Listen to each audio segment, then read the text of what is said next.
Dans la troisième partie de mon histoire, j'ai commencé à travailler dans une galerie d'art, où j'ai rencontré Léane, ma chef d'équipe. Tout allait bien jusqu'à ce que nous commencions à travailler sur un grand projet avec un partenaire, qui s'est bien sûr avéré être Andy. Léane m'a demandé de la mettre en relation avec Andy, ce que j'ai essayé de faire, mais cela a échoué. Et Léane a commencé à me maltraiter. Ensuite, nous avons eu une fête d'équipe, où mon collègue Daniel m'a offert un verre, ce qui est la dernière chose dont je me souvienne avant de perdre connaissance. Je ne sais pas combien de temps j'ai été évanouie, mais quand j'ai repris conscience, je me suis rendu compte que j'étais dans une chambre. Je pouvais à peine bouger mon corps, et tout était flou. J'ai essayé de me lever, mais je me sentais épuisée. J'ai dû m'accrocher au meuble pour arriver à la porte. Quand je suis sortie dans le couloir, j'ai vu Daniel, et il m'a traînée à l'intérieur en disant « Où crois-tu aller ?» Il m'a poussée sur le lit et quand j'ai essayé de le repousser, il m'a dit « Ne te donne même pas la peine d'essayer. Tu ne t'échapperas pas. J'ai mis quelque chose dans ton verre, alors maintenant tu m'appartiens. » J'ai fait de mon mieux pour me lever et m'enfuir, mais il a attrapé mon poignet, puis m'a enfermée dans ses bras. J'étais trop faible pour m'échapper, alors je lui ai mordu la main. Il a été pris de court et m'a poussée à nouveau en me disant « Ok, fin de la partie. » Puis il a arraché sa chemise et a commencé à avancer vers moi. Je criais quand j'ai entendu une forte détonation. Quelqu'un avait défoncé la porte. J'ai levé les yeux juste à temps pour voir Andy et son collègue entrer en courant et frapper Daniel. Je n'ai jamais été aussi soulagée de voir Andy de toute ma vie. Je me sentais tellement en sécurité que je me suis littéralement évanouie d'épuisement. Quand je me suis réveillée, j'étais dans un lit d'hôpital. Et Andy était assis à côté de moi, endormi. Je n'ai pas compris ce qui m'était arrivé. Alors je me suis levée pour aller chercher un médecin. C'est alors que j'ai vu le collègue d'Andy assis dans le couloir. Il avait l'air si heureux de me voir réveillée et m'a dit qu'il venait d'aller au poste de police. Il m'a dit de m'asseoir et qu'il me dirait tout. Il s'est avéré donc que Léane nous avait espionné Andy et moi, ce jour-là sur le parking. Elle avait entendu Andy dire qu'il m'aimait. Et cela l'avait tellement mise en colère. Elle savait aussi que Daniel m'aimait beaucoup. Alors elle a décidé de monter un plan avec lui. Si Daniel pouvait m'avoir, alors Léane pourrait aller et essayer de séduire Andy. C'est Léane qui a drogué mon verre et l'a donné à Daniel pour qu'il me le donne. Puis quand je me suis plainte d'avoir des vertiges, Daniel m'a emmenée dans sa chambre pour que personne ne me voie. Heureusement, le collègue d'Andy a vu cela et s'est méfié. Alors il a suivi puis vu Daniel s'approcher de Léane en disant « Mission accomplie. Merci chef, je l'ai.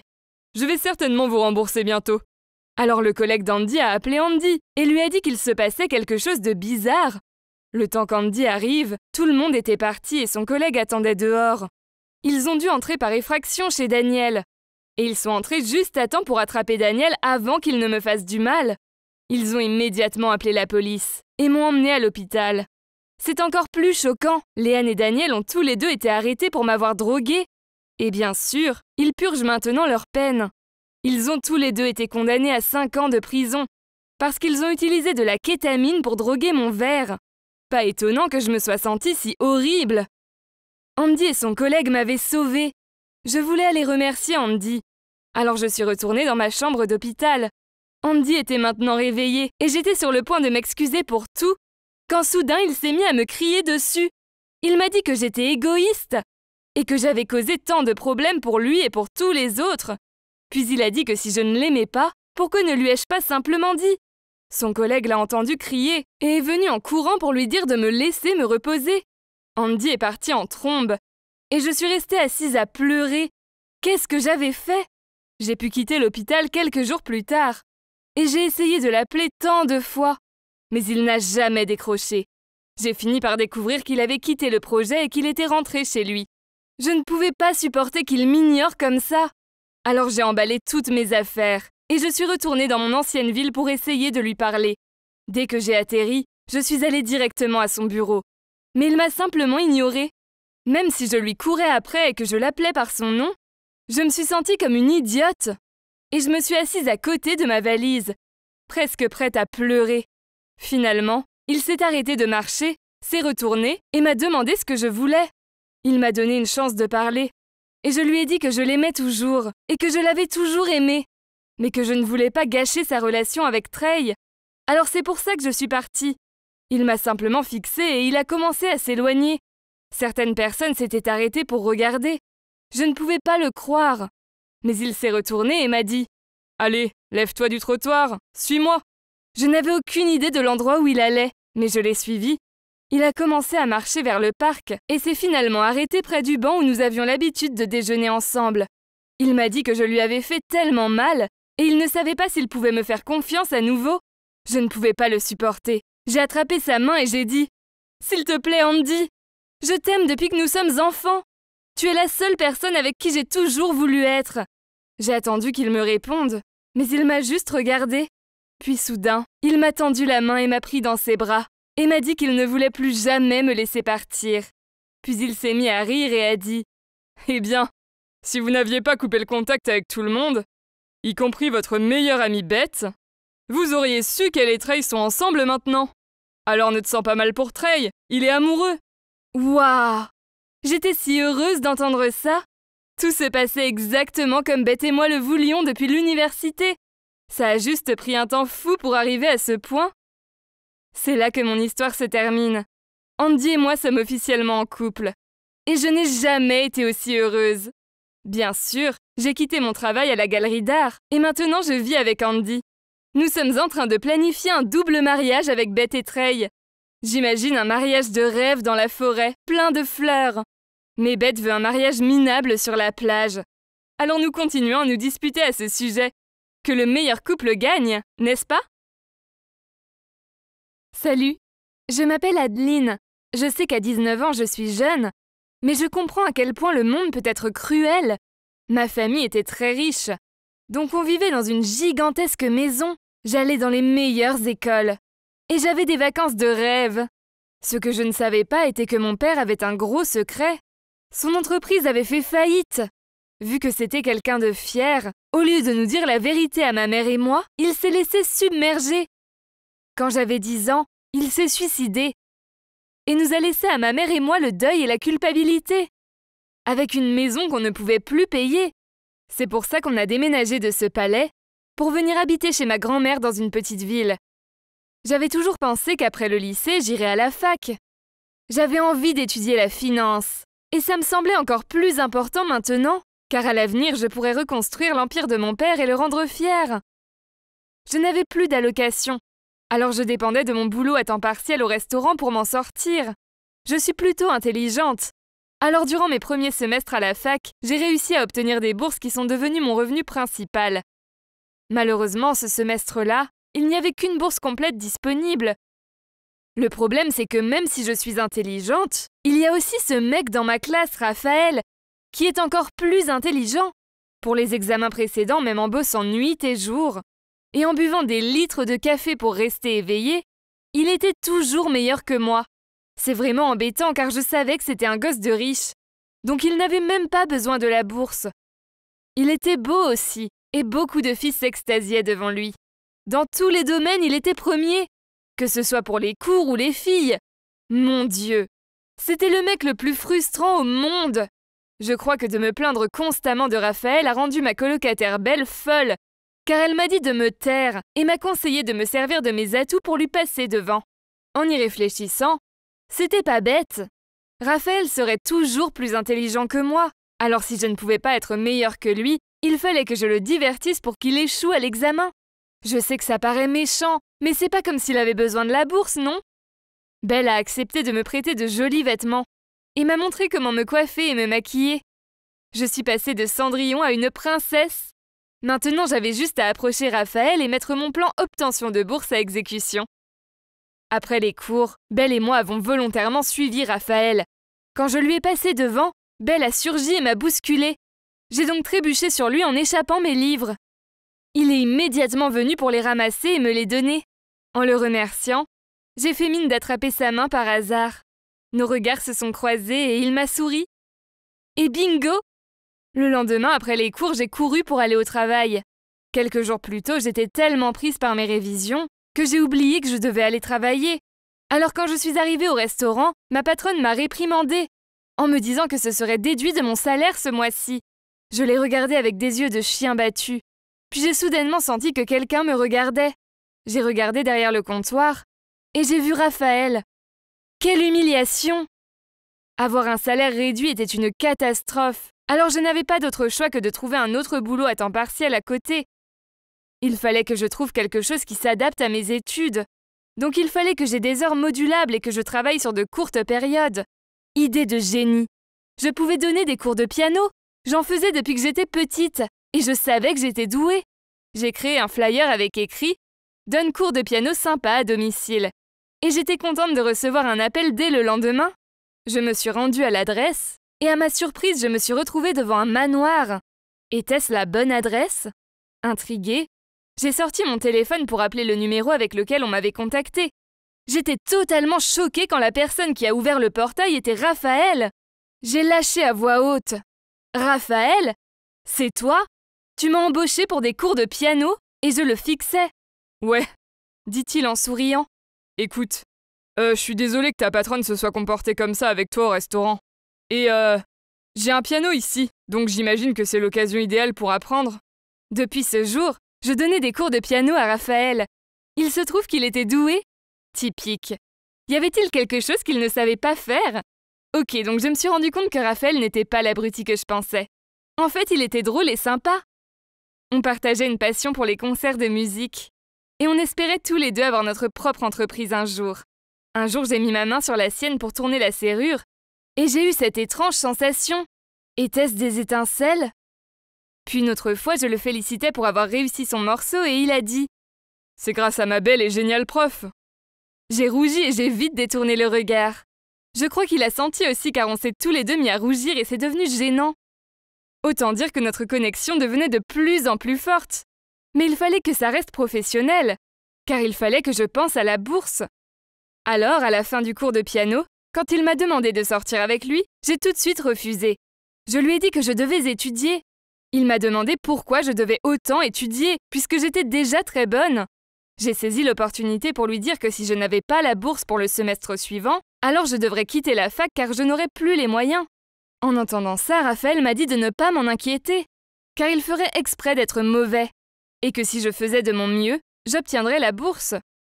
Je me sentais gênée et un peu embarrassée, mais je l'ai enlacé pour le remercier. Mais le jour avant l'examen, il s'est passé quelque chose qui m'a fait changer d'avis. On avait cours de piano ce jour-là, et quand je me suis avancée vers la salle où on faisait le cours, j'ai entendu des voix provenant du bureau de son père. Puis une voix a crié « Il est temps que tu prennes exemple sur Vincent, et que tu fasses de ton mieux pour être comme lui. Je ne veux pas vivre en ayant la honte d'être déçu par mon fils. » C'était évident qu'avec toutes les fautes qu'il faisait durant le cours, que Raphaël avait une idée derrière la tête. Était-ce à cause de la conversation avec son père? À la fin, je lui ai demandé timidement « Raphaël, c'est qui Vincent? Je suis désolée, je demande simplement, car j'ai entendu la conversation avec ton père. Et je vois que tu es préoccupé. » Il m'a dit que Vincent était son demi-frère aîné, le fils que son père avait eu avec sa première femme. Vincent était très intelligent, et il aidait son père à gérer les affaires étrangères. Raphaël s'était toujours senti minable en comparaison à lui, et il savait combien son père voulait qu'il soit aussi doué que son demi-frère, pour qu'il puisse plus tard aider à la gestion de l'entreprise. Raphaël m'a dit que depuis qu'ils étaient enfants, il ne s'était jamais bien entendu avec Vincent. Alors il ne voulait pas être inférieur à son grand frère. Alors même s'il n'avait pas besoin de la bourse, il faisait toujours tout pour être le meilleur. Ce soir-là, j'ai repensé à tout ça. Et j'ai réalisé que non seulement je me sentais mal pour Raphaël, mais qu'en plus j'avais beaucoup de sentiments pour lui. J'en ai parlé à Belle et je lui ai dit que je voulais le dire à Raphaël. Je voulais qu'il passe l'examen avec ses capacités réelles. Il méritait la meilleure note et de rendre son père fier. En plus, est-ce que je voulais vraiment gagner par tricherie? Ça n'aurait pas été honorable. Quand je parlais avec Belle, notre colocataire boudeuse Didi nous a crié dessus. « Vous allez vous taire et me laisser dormir !» Le lendemain matin, je suis allée à la fac tôt pour attendre Raphaël devant le portail. En le voyant, je lui ai fait coucou avec joie. Mais il m'a ignorée et est parti. Je lui ai crié « Raphaël, il faut que tu fasses de ton mieux aujourd'hui avec toutes tes capacités !» C'est alors qu'il s'est arrêté et s'est retourné vers moi avec un regard froid en disant « J'y compte bien. Didi m'a écrit hier soir et m'a raconté ta tentative de sabotage. » Abasourdi, je n'arrivais plus à parler. Et je le regardais avec des yeux de chien battu en bégayant. Alors si vous voulez savoir ce qui s'est passé ensuite, gardez l'œil ouvert, car la suite de mon histoire arrive prochainement. Salut, c'est encore moi. Adeline, la bonne étudiante qui donne des cours de piano. Vous vous souvenez de moi? Comme promis précédemment, je suis venue pour vous raconter la suite de mon histoire. Alors voilà un petit récap. Le seul moyen pour que je puisse rester à la fac était d'obtenir la seule bourse disponible. Le problème, c'est que l'intello Raphaël me barrait la route. Alors je me suis servi de mes charmes pour le convaincre de rater les examens. Pour que je réussisse. Oui, je sais, c'était lâche de ma part. Mais ensuite, j'ai réalisé que je tombais amoureuse de lui. Alors j'ai changé d'avis et j'allais lui dire d'essayer de faire de son mieux à l'examen. Sauf que ma vilaine colocataire Didi l'a contacté avant et lui a tout raconté. J'ai dû passer l'examen en sachant que Raphaël me détestait. Dès que j'ai terminé, j'ai rangé mes affaires pour rentrer chez moi. Car je savais que je n'aurais pas la bourse maintenant. En plus, je ne voulais pas voir Didi ni avoir à m'inquiéter de tomber sur Raphaël. Je traînais ma valise dans la cour et je me sentais pleine de regrets, de tristesse et... Raphaël me manquait. Soudainement, j'ai senti quelqu'un m'enlacer par derrière. Une odeur familière et une voix chaleureuse murmura à mon oreille. « Désolée, je t'ai mal comprise. » J'ai fondu en larmes et me suis retournée pour l'enlacer. Il se trouve que juste après l'examen, ma géniale colocataire Belle avait trouvé Raphaël pour tout lui expliquer. J'avais beaucoup de chance d'avoir une amie si adorable. J'ai invité Raphaël à visiter ma ville natale. Ma mère était heureuse que je ramène un garçon à la maison. Et même si je lui ai dit qu'on était juste amis, je savais qu'elle ne me croyait pas car notre alchimie était évidente. Elle avait l'air contente et m'a même murmuré à l'oreille. « Bon choix, Adi. » Ce soir-là, ma mère a cuisiné des steaks avec des pommes dauphines pour nous faire plaisir. On discutait gaiement et ma mère était très intéressée par Raphaël et sa famille. Elle lui a posé les questions habituelles. Du genre, tu étudies quoi, tu habites où, que font tes parents? Mais quand Raphaël a dit le nom de son père, ma mère a échappé sa fourchette. Elle a demandé plus de détails et elle est devenue livide. Je lui ai demandé si ça allait et elle a sorti l'excuse qu'elle était un peu fatiguée. Alors elle nous a dit de finir le repas et elle est allée dans sa chambre. Ce soir-là, après avoir fait le lit de Raphaël dans la chambre d'amis, je suis allée dans la chambre de ma mère pour lui demander si elle allait mieux. Je l'ai vue assise à regarder par la fenêtre. Elle pleurait. Je lui ai dit « Maman, qu'est-ce qui ne va pas ?» Elle m'a regardé droit dans les yeux puis a dit lentement « Je suis vraiment désolée, mais tu ne peux pas être avec Raphaël. » Je ne comprenais pas, car un peu plus tôt, elle m'avait dit qu'elle l'adorait. Alors je lui ai demandé « Pourquoi, maman? Tu l'adorais avant ?» Puis elle m'a pris la main en me disant l'horrible vérité. Le père de Raphaël était l'homme qui avait fait faire faillite à l'entreprise de mon père et qui avait fait qu'il s'était suicidé. C'est impossible. Ça ne peut pas être le cas. En voyant les larmes couler sur ses joues, j'ai compris que même si c'était déchirant, c'était bien vrai. Raphaël n'était pas juste le mec mignon pour qui j'avais un coup de cœur. C'était aussi le fils de l'ennemi de ma famille. Cette nuit-là, je n'ai pas dormi. Comment pouvait-il y avoir une telle coïncidence? Notre amour était naissant et maintenant j'étais dans la même situation que Roméo et Juliette. Je savais que ce n'était pas la faute de Raphaël car son père était un homme d'affaires sans cœur. Mais en même temps, comment pouvais-je continuer à fréquenter un mec en sachant que c'était le fils de l'homme qui avait causé la mort de mon père? En plus, ses parents ne m'accepteraient jamais s'ils connaissaient ma vraie identité. Je ne sais pas comment dire la vérité à Raphaël. Enfin, ce n'est pas comme si je pouvais me pointer en lui disant que son père était en fait un meurtrier. Non, je ne voulais pas faire de mal à Raphaël. Le lendemain matin, Raphaël est parti en vitesse. Car son père l'avait appelé en lui disant qu'il y avait une urgence. Il m'a embrassée pour me dire au revoir, et j'ai senti mon cœur se serrer.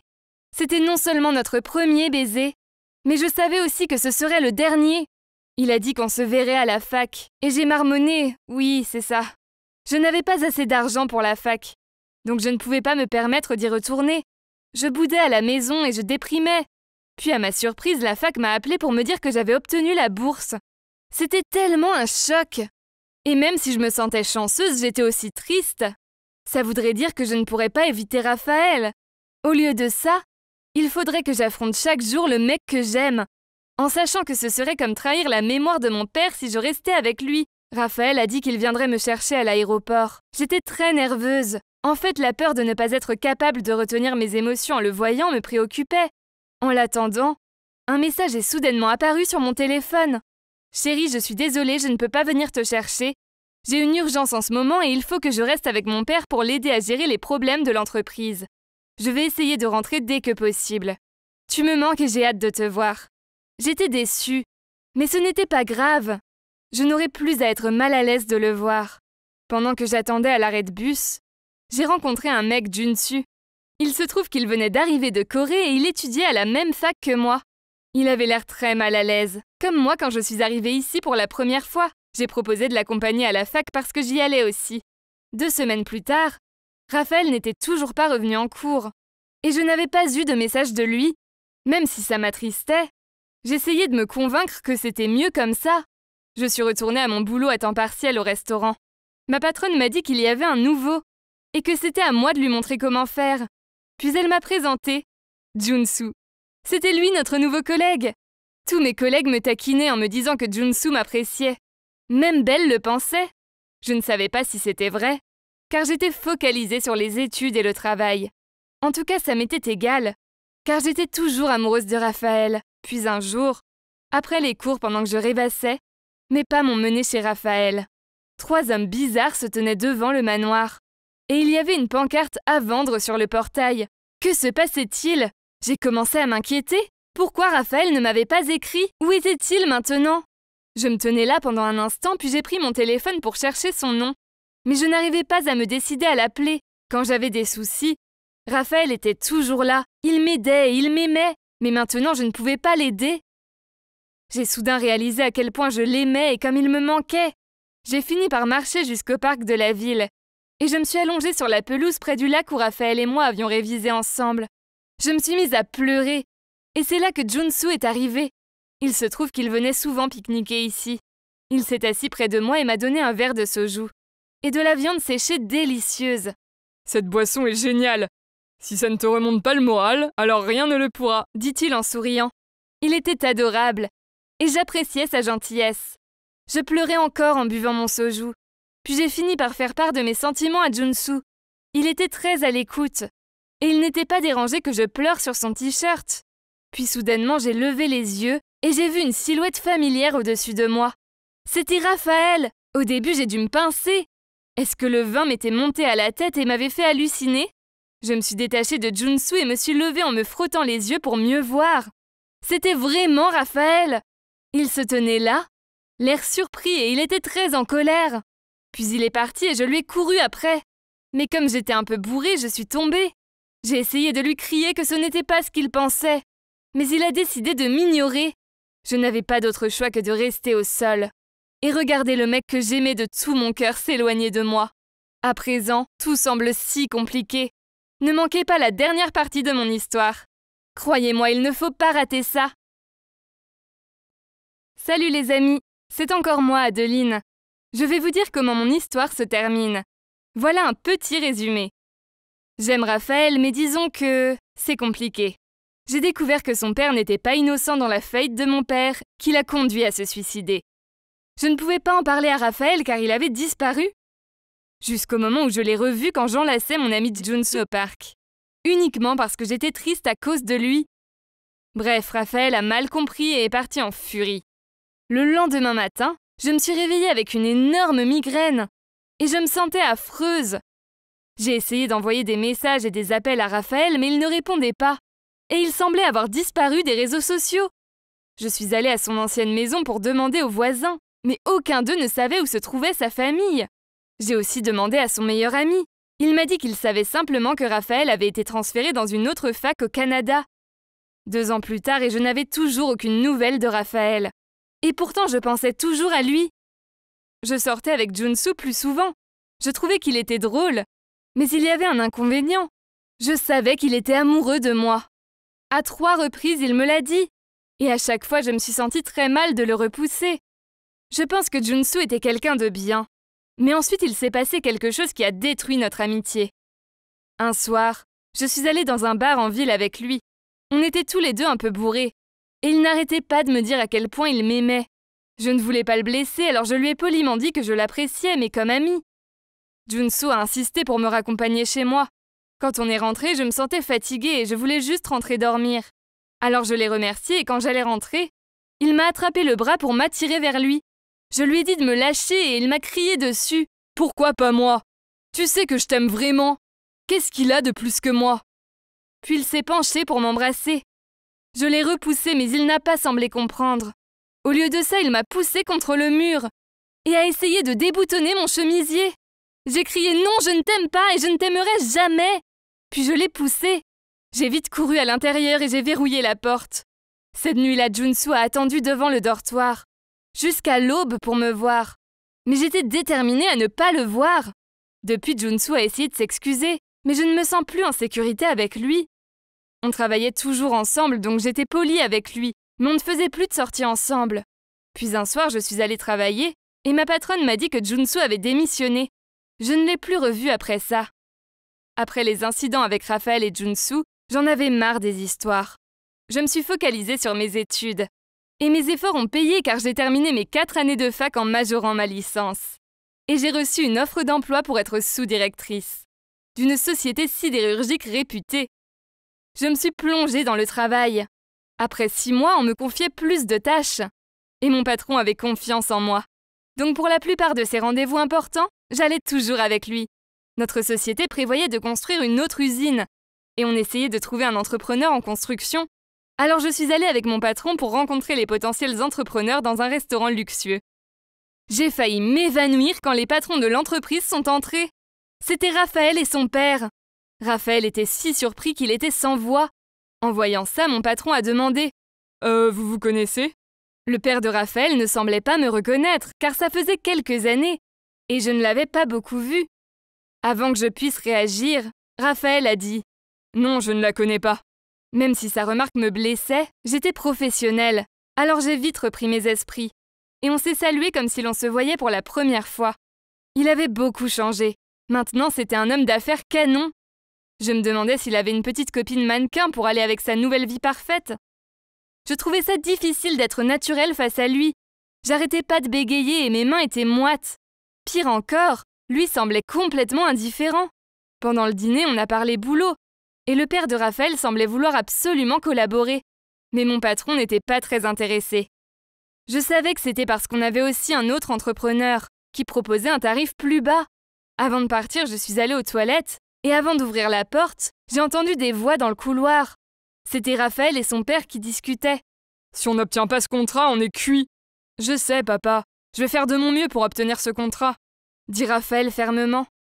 Ok, donc peut-être que sa vie n'était pas si parfaite après tout. À ce moment-là, j'ai songé à lui venir en aide. Mais ensuite, je me suis dit que le père de Raphaël avait détruit l'entreprise de mon père au point qu'elle fasse faillite. À cause de lui, mon père n'était plus là. Alors si leur société avait des ennuis à présent, c'était juste une revanche, non? Ce soir-là, j'ai eu du mal à y voir clair. Au final, j'ai décidé d'oublier cette querelle pour trouver un moyen de les aider. Je détestais ce que le père de Raphaël avait fait à ma famille. Mais je n'étais pas comme lui. J'étais quelqu'un de bien et je savais que Raphaël aussi. Je l'aimais et je voulais l'aider. Je suis restée éveillée pendant plusieurs nuits. Et j'ai récolté toutes les données pour aider à prouver que l'entreprise de Raphaël était idéale. J'ai aussi rassemblé des preuves d'un ancien contrat où l'autre entrepreneur avait réduit les matières premières, ce qui a conduit à une baisse de qualité dans la construction du projet. J'ai rassemblé tous les documents la veille du jour où mon patron avait rendez-vous avec l'autre entrepreneur. Heureusement, après avoir écouté mon discours, mon patron a changé d'avis et a décidé de choisir la société de Raphaël pour le projet. Le jour où nos sociétés ont signé le contrat, Raphaël était toujours froid avec moi. Il ne saurait jamais qu'il signait ce contrat grâce à moi. Mais peu importe, il fallait que je tourne la page pour laisser le malheur derrière moi et avancer dans ma vie. Un jour, j'ai pris le bus pour rentrer du travail car j'avais la flemme de conduire. Et c'était le même bus que je prenais avant avec Raphaël. Dès que je suis montée, j'étais bouche bée. Dans la dernière rangée, là où on s'asseyait toujours, Raphaël somnolait en écoutant de la musique. J'ai eu le courage de m'asseoir à côté de lui. Il s'est réveillé et m'a regardé. Inutile de dire qu'il était surpris. Il était temps que je lui raconte tout. Alors je lui ai demandé de faire un tour au parc avec moi. Il a accepté et on y est allé en silence. Je lui ai dit la vérité. Sur comment j'avais découvert que le commerce impitoyable de son père avait conduit le mien en faillite et qu'il s'était ensuite suicidé. Puis je lui ai parlé de Junsu et que la fois où il nous avait vus ensemble, il me réconfortait seulement car j'étais triste d'avoir vu sa maison en vente. Après avoir tout entendu, Raphaël m'a enlacée. On est restés comme ça, l'un dans les bras de l'autre à pleurer pendant un bon moment. On ne voulait pas se détacher. Il se trouve que ces 2 dernières années, la société familiale de Raphaël était dans une passe difficile et était sur le point de faire faillite.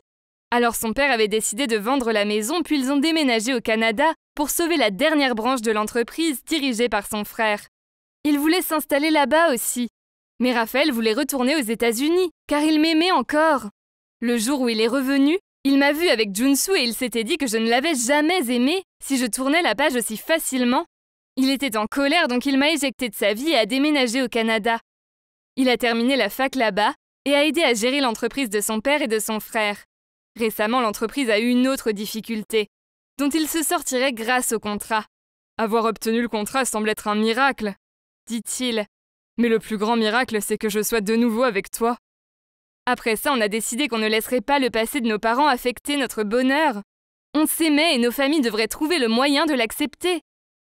Avec le soutien de Raphaël, j'ai trouvé le courage d'aller dîner chez lui pour rencontrer son père. Après une bonne discussion, j'ai mentionné le nom de mon père. Et le père de Raphaël semblait surpris. Il se trouve que la mort de mon père n'était pas de sa faute, mais que c'était une tierce personne qui avait interféré dans leurs affaires. Et c'était lui qui était coupable du suicide désespéré de mon père. J'ai pleuré de soulagement. Pendant tout ce temps, je pensais que le père de l'homme que j'aimais était un monstre. Découvrir que ce n'était pas le cas m'enlevait un poids. Le père de Raphaël a promis de se racheter et m'a offert un poste génial dans son entreprise. Même si j'étais flattée, mon emploi actuel se passait très bien. Et peut-être qu'avec ce boulot, j'étais plus à même de les aider pour leurs futurs projets. Quant à Raphaël et moi, il n'y a plus d'obstacle à notre amour. On peut enfin être ensemble. Et il est hors de question que je le perde à nouveau. Ma carrière se passe aussi très bien et je peux envoyer de l'argent à ma mère pour l'aider à payer les factures. Un jour, j'espère vraiment pouvoir reconstruire l'empire de mon père. Mais pour l'instant, j'espère qu'il me regarde et qu'il est fier de ce que j'ai accompli. Le chemin du vrai amour n'est pas toujours facile. Mais tout s'est bien terminé pour Raphaël et moi. Ça montre que parfois il ne faut pas abandonner l'espoir d'aimer. Et il ne faut jamais supposer que quelque chose est aussi terrible que ça en a l'air. Car ce n'est pas toujours le cas. Vous pouvez me faire confiance là-dessus. Je m'appelle Marie et je suis introvertie. Les grands groupes, les fêtes bruyantes et être au centre de l'attention, non merci. Je sais que je n'ai pas l'air d'être le genre de fille qui sort et boit beaucoup, et pourtant je suis souvent bourrée. Vous y croyez? Et il se trouve que quand c'est le cas, c'est un véritable cauchemar. Aïe! Tout a commencé il y a quelques années, quand ma meilleure amie Cassandra a fait une soirée pyjama pour son anniversaire. J'étais un peu anxieuse, car il y aurait des filles que je ne connaissais pas.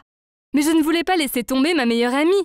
Alors j'y suis allée. On a mangé d'abord, une pizza à pâte épaisse et des frites au fromage. Miam! Puis soudainement, je me suis comportée bizarrement. Je ne pouvais pas m'arrêter de rire pour un rien. Puis j'ai couru dans la maison en faisant l'avion.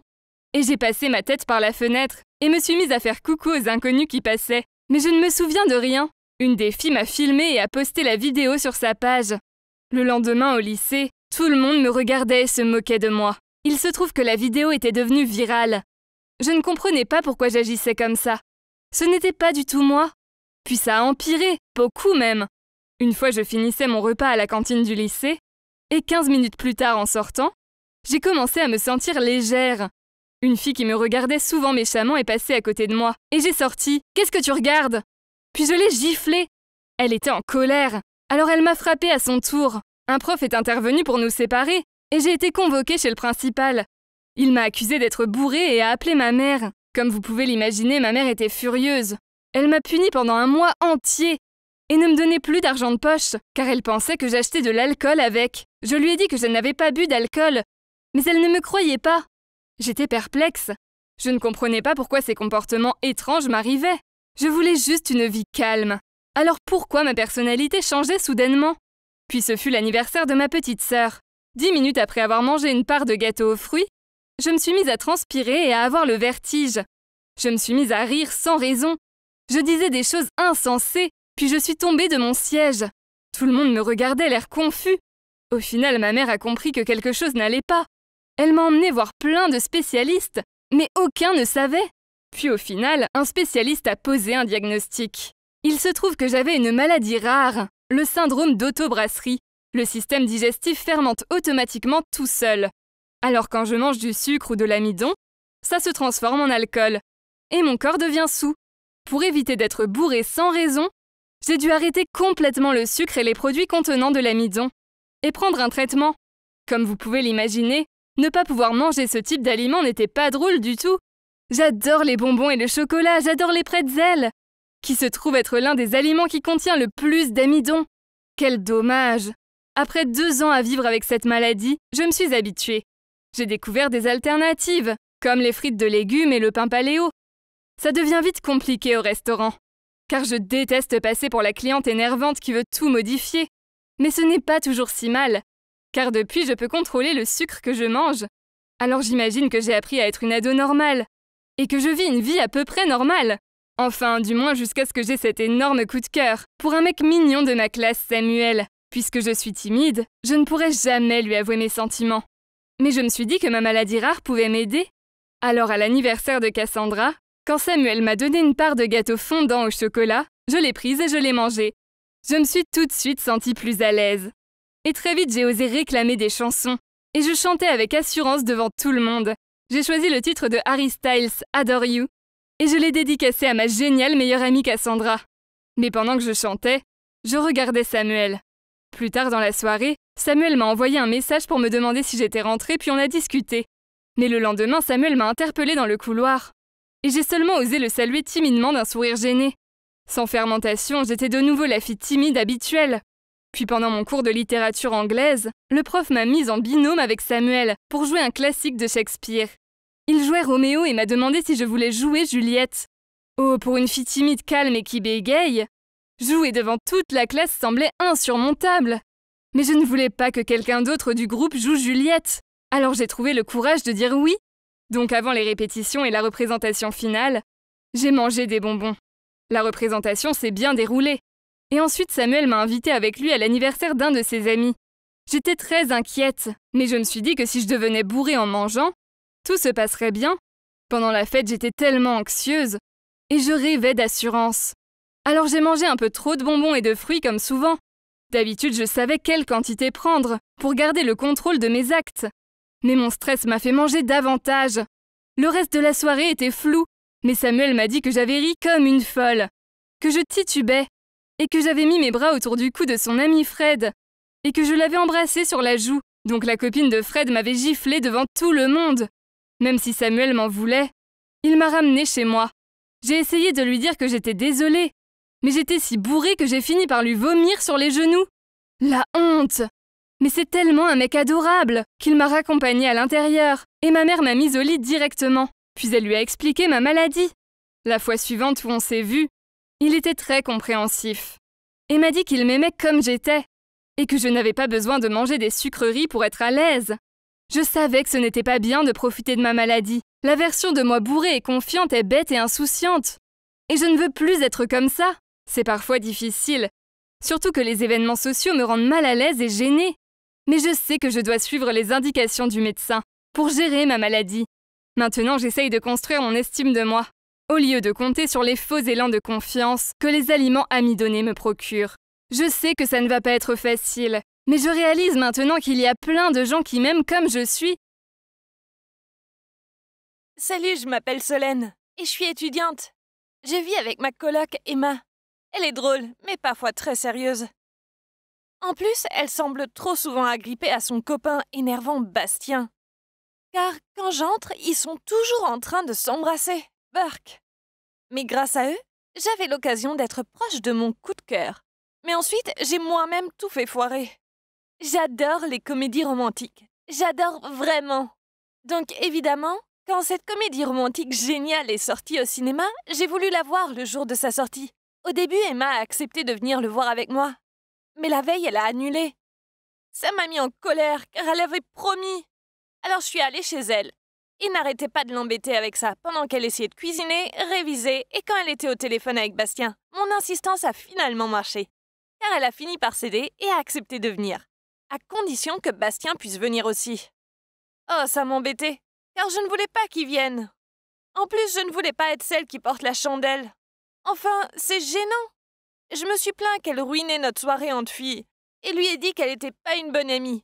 Puis elle a suggéré que Thomas, l'ami de Bastien, vienne aussi. Thomas allait venir.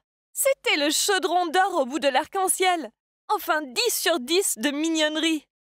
Je l'ai déjà vu quelquefois à la fac, et je l'admirais secrètement. Mais elle ne savait pas. J'avais si hâte de faire la rencontre de Thomas que j'ai passé des heures à me coiffer et à me maquiller. et j'ai mis une robe super mignonne. Je n'ai sûrement jamais passé autant de temps devant le miroir de toute ma vie. Je voulais l'impressionner, pour qu'il devienne peut-être mon petit copain, et que j'ai enfin mon histoire de conte de fées. Je suis arrivée avec Emma au cinéma avant eux. L'heure tournait et je restais clouée à l'entrée. Pour les rendez-vous, je suis toujours celle qui arrive à l'heure. Je déteste quand quelqu'un est en retard. Enfin, ce n'est pas difficile d'être à l'heure. Mince, ils avaient quasiment une demi-heure de retard. C'est quoi leur problème? J'étais en colère, très en colère. La rage montait en moi. C'était étonnant que de la vapeur ne me sorte pas des oreilles. Puis, soudainement, Bastien et Thomas ont passé la porte. Et en une seconde, ma rage avait disparu. Thomas portait un t-shirt bleu marine, ma couleur préférée. Et il était si canon. Ma rage s'est tout de suite évaporée. Et je me suis mise à lui sourire. Il a dit « Désolé, on est en retard, il y avait de la circulation et en arrivant… » Avant qu'il puisse terminer, j'ai lâché « C'est pas grave !» Emma m'a regardé bizarrement. Et elle allait dire quelque chose, mais je lui ai donné un coup de bras pour l'en empêcher. Elle savait à quel point je détestais les gens en retard. Les mecs ont dit qu'ils avaient faim et sont allés chercher à manger. J'avais si faim que mon ventre gargouillait, et je ne voulais pas avoir l'air affamé devant lui. Les deux tourtereaux sont partis devant en se tenant la main. On marchait silencieusement. Je voulais dire quelque chose et ne pas manquer de regarder son visage. Mais comme je ne voulais pas avoir l'air désespéré, je n'ai rien dit. Puis mon ventre a commencé à gargouiller vraiment fort. Mais il faisait comme s'il n'avait pas entendu. Il était tellement adorable. Tout le monde commandait des feuilletés. Mais en avez-vous déjà mangé sans en avoir plein les lèvres? Je voulais impressionner Thomas, pas le faire fuir. Alors, pour ne pas prendre de risques, j'ai pris un sauté de pommes de terre. Et j'en ai pris que 2, alors que j'adore manger. Pendant le film, Emma et Bastien étaient assis dans l'angle. Alors je me suis assise à côté de Monsieur Beaugosse. Le film a commencé et ils sont passés à l'action. Je n'écoutais pas, mais je ne pouvais pas m'empêcher d'entendre des bruits bizarres venant de leur côté. Thomas me souriait. Je pense qu'il les entendait aussi. Oh my god, ces fossettes! Vous savez, j'ai un faible pour les fossettes. Il était encore plus beau avec la lumière tamisée. Dès qu'il y avait une scène romantique, je m'imaginais lui et moi. Je savais qu'il fallait que je me calme, mais je ne pouvais pas. Tout se passait bien. Quand soudain, j'ai senti une très mauvaise odeur venant à mes narines. Ce n'était pas horrible, mais dégoûtant. Pire qu'un œuf pourri. Ouais, c'était une odeur de paix. Il n'y avait que 4 sièges dans notre rangée, et c'était évident que c'était l'un de nous qui avait commis le crime. C'était tellement gênant. Et pire encore, mes yeux larmoyaient à cause de cette puanteur. On s'est tous échangé des regards bizarres. Et Emma a dit « Soyez honnête, c'est qui ?» J'ai répondu « À vous, je sais qui c'est. » Et elle a répondu « Tu as une preuve ?»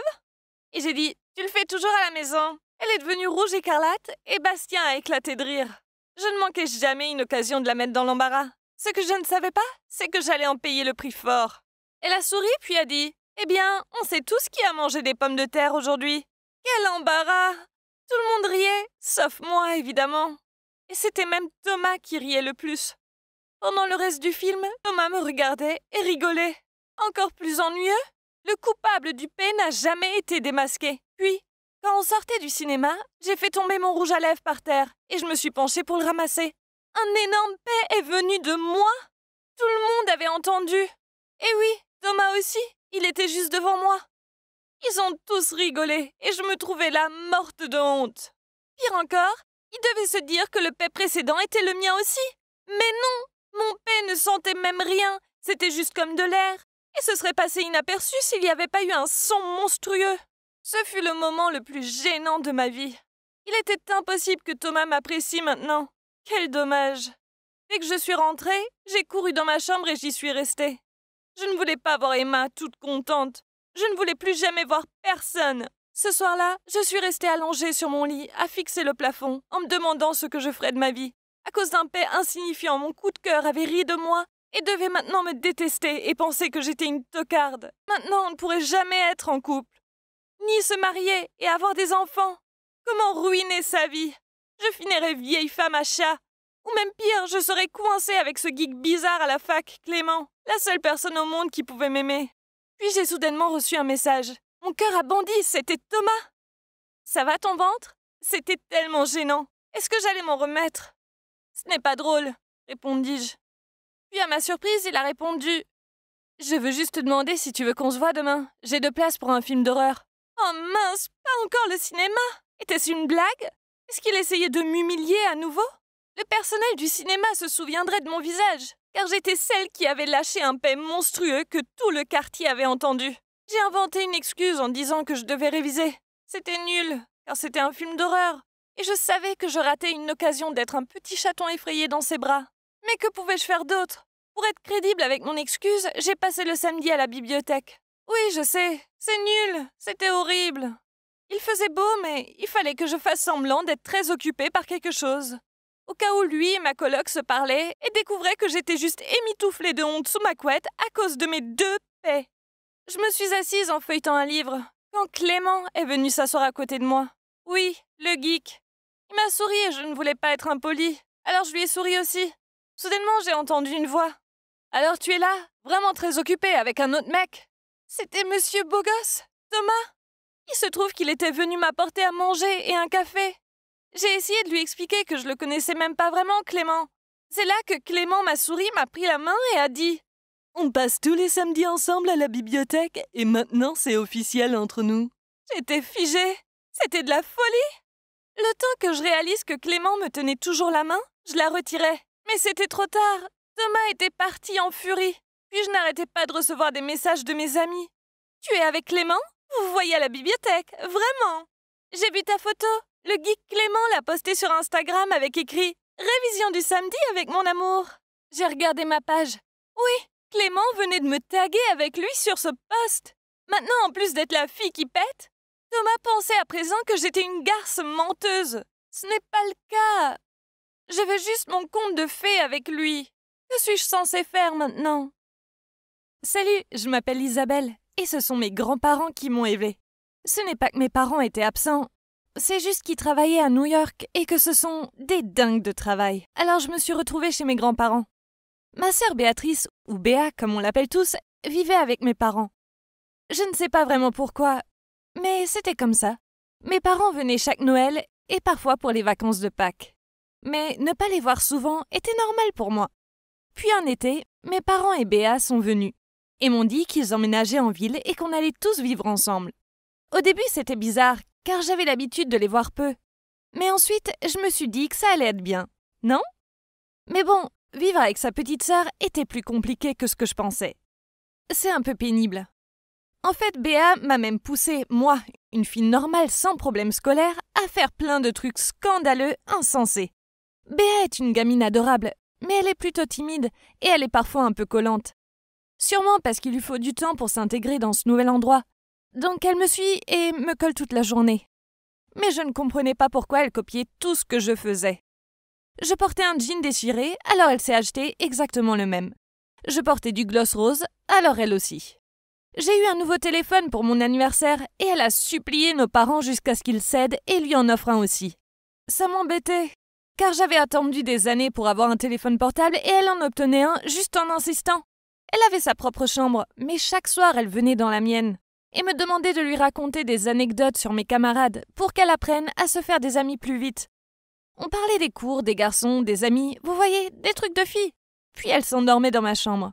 Elle était là quasiment toutes les nuits. Donc nos parents ont fini par nous acheter un lit superposé. Mais ensuite elle est allée se vanter de tout ce que je lui avais dit auprès de ses camarades, pour qu'ils pensent qu'elle est cool, car elle traîne avec les grands et connaît les anecdotes sur eux. Une fois, elle a dévoilé le secret que ma meilleure amie Léa avait un coup de cœur pour Paul. Et elle a dit à ses amis que je serais sûrement la reine du bal au prochain bal. Quoi? Je ne pensais même pas participer. Jamais. Je me fiche d'avoir ce genre d'attention. Et apparemment, la rumeur s'est répandue. Léa est venue furieuse vers moi et me criait dessus et tout, en disant qu'elle ne voulait plus jamais être mon amie. J'ai essayé de lui expliquer, mais elle ne m'écoutait pas. Et pour le reste de la journée, chaque fois que je passais dans le couloir, les filles populaires rigolaient et disaient des choses comme « Tu te prends pour qui, sérieusement? Comme si tu pouvais être reine du bal !» Je détestais ça. Je voulais juste avoir une scolarité normale et tranquille. Je n'aimais pas être au centre de l'attention et je ne voulais certainement pas être reine du bal. Ça me rendait dingue. Alors plus tard dans l'après-midi, je suis allée en furie dans la classe de Béa pendant la récré. Je l'ai prise à part et lui ai dit d'arrêter de me ruiner la vie avec ses ragots.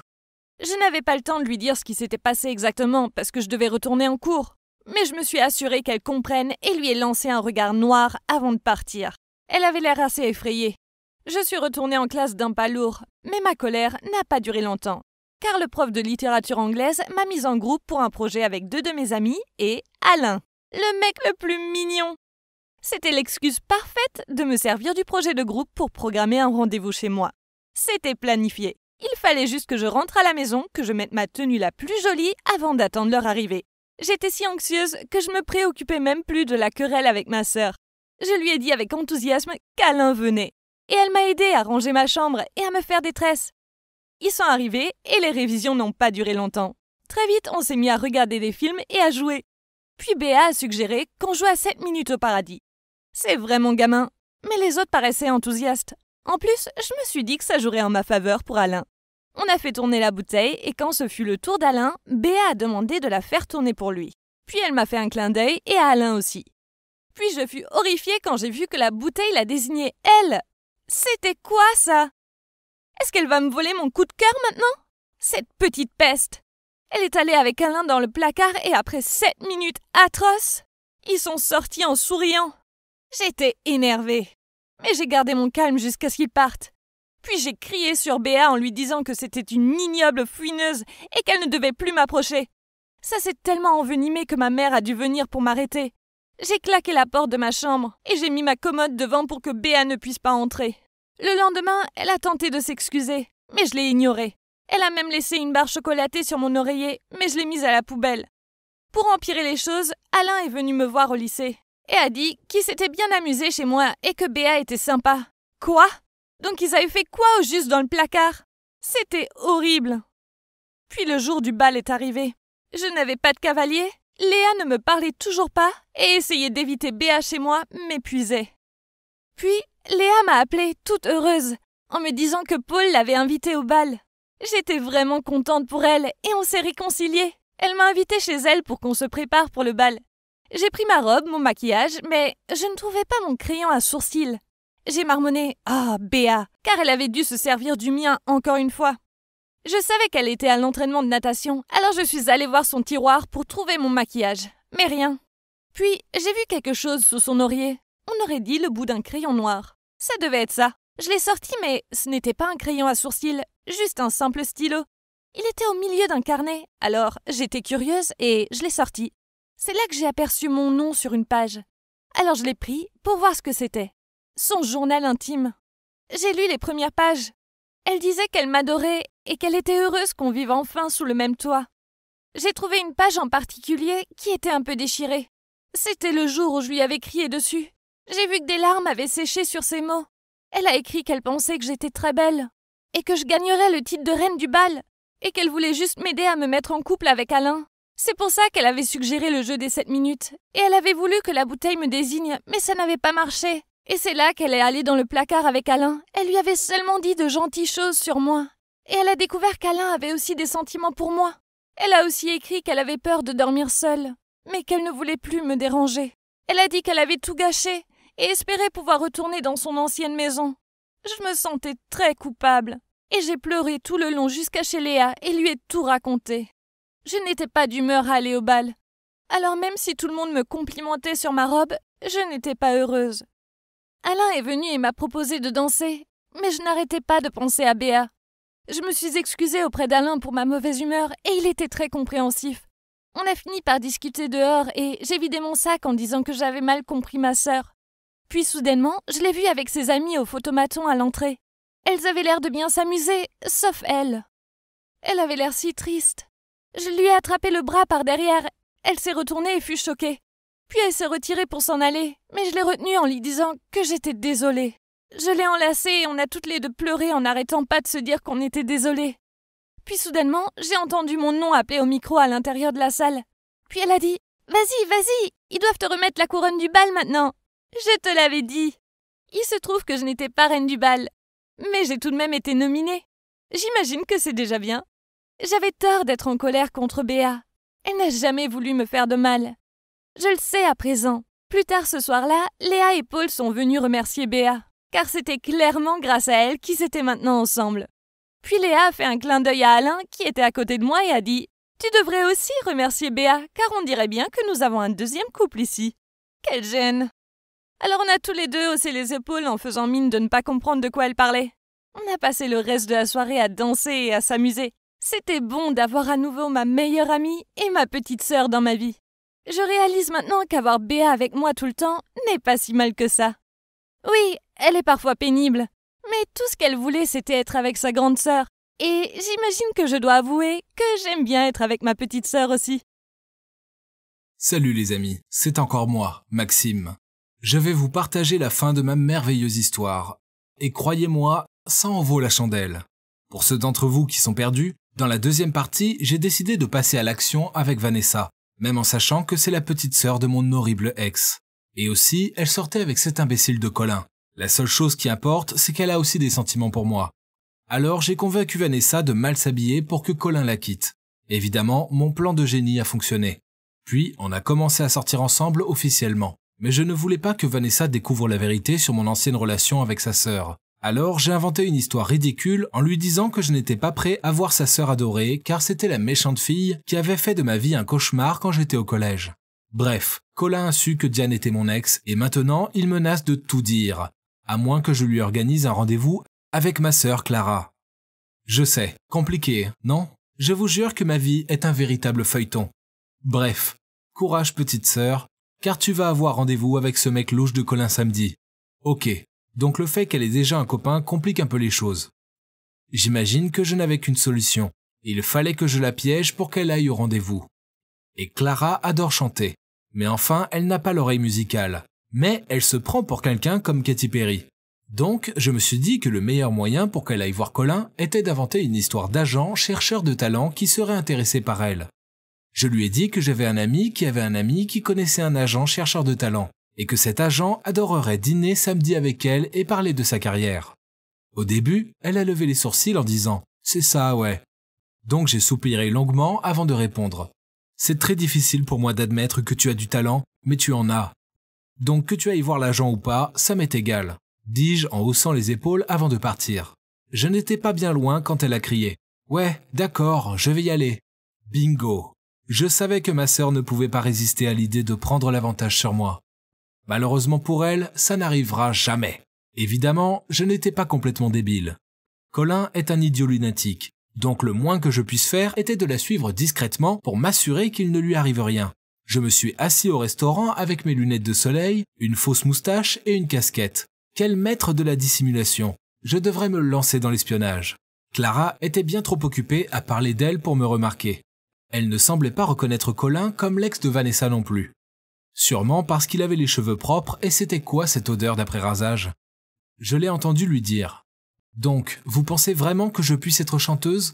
Colin semblait perplexe, mais il a haussé les épaules et a dit « oui, bien sûr ». Même si elle n'arrêtait pas de parler de chant, il continuait de la draguer. En disant des trucs bateaux du genre qu'elle était jolie tout en caressant son bras. Burk. À un moment, Clara s'est mise à chanter. Colin semblait stupéfait et le serveur qui passait s'est même bouché les oreilles. C'était tellement drôle que je ne pouvais pas m'empêcher de rire bruyamment. Puis elle a dû avoir une illumination sur son identité, car elle l'a regardé de près, s'est levée puis a dit « Attendez un peu, oui, excusez-moi, je dois aller aux toilettes. » En sortant de la pièce en courant, je savais qu'elle se sauvait. Oh non! Si elle faisait ça, Colin dirait tout à Vanessa et ma vie serait anéantie. Donc je lui ai couru après en criant son nom. Au début, elle m'a regardé bizarrement. Alors j'ai enlevé mes lunettes de soleil et ma fausse moustache. Elle était en colère, mais je savais que je devais lui dire que Colin me faisait du chantage. J'ai même réussi à faire semblant de pleurer. Au début, elle était furieuse et m'a crié dessus. Beaucoup. Mais ensuite, elle s'est calmée et a souri.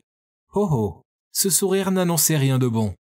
Elle m'a dit « Ok, j'y retourne, mais tu devras faire tout ce que je dis. » Pendant tout le mois. Je n'aimais pas du tout ça, mais je n'avais pas le choix. Alors j'ai accepté. Elle est retournée à l'intérieur et le rendez-vous semblait bien se passer. Le problème, c'était que maintenant, je n'avais plus à me soucier de Colin, mais de ma sœur. Pourquoi est-ce que je me retrouve dans ce genre de situation? Est-ce que c'est le karma qui se venge pour avoir plaisanté avec tous ces couples? Je devais faire toutes les corvées de Clara, y compris passer le week-end à la maison pour garder la fille des voisins. Ah. Puis j'ai dû envoyer un message à son copain en m'excusant pour la blague de la Saint-Valentin. Petit rappel, c'était avec ma vitesse légendaire et beaucoup de scotch. Mais ça devenait de plus en plus bizarre, car Colin semblait totalement fou de ma sœur. Il lui a envoyé des fleurs. Puis il lui a envoyé un immense ours en peluche. Et il a même envoyé des messages pour m'assurer qu'il ne lui ferait jamais de mal. Ok, c'était bizarre. On aurait dit que ma sœur avait adouci l'ancien Colin bagarreur. Le truc, c'est qu'elle jetait ses fleurs, elle a donné l'ours en peluche à la fille des voisins, et puis il était clair qu'elle ne l'aimait pas. Waouh, l'amour peut vraiment faire des dégâts, même à quelqu'un comme Colin. J'imagine qu'il aimait sa froideur envers lui. J'imagine que c'est beaucoup plus un défi que d'être avec quelqu'un d'adorable comme Vanessa.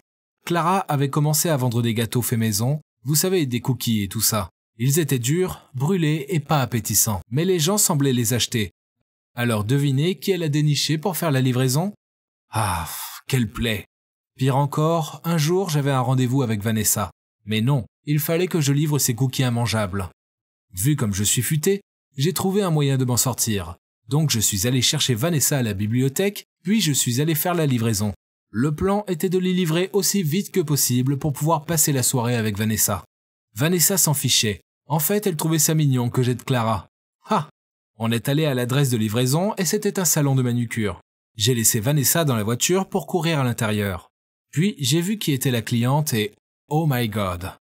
Juste devant moi se trouvait Diane. Quel choc! J'étais si surpris que j'ai fait tomber la livraison. J'ai marmonné quelque chose en disant que ma sœur la rembourserait puis je suis parti. Elle m'a pris le bras et m'a dit qu'elle voulait s'excuser sincèrement de m'avoir trompé. Ce n'était pas le moment. C'était gênant. J'ai essayé de retirer mon bras, mais elle s'accrochait. Puis Vanessa est soudainement entrée.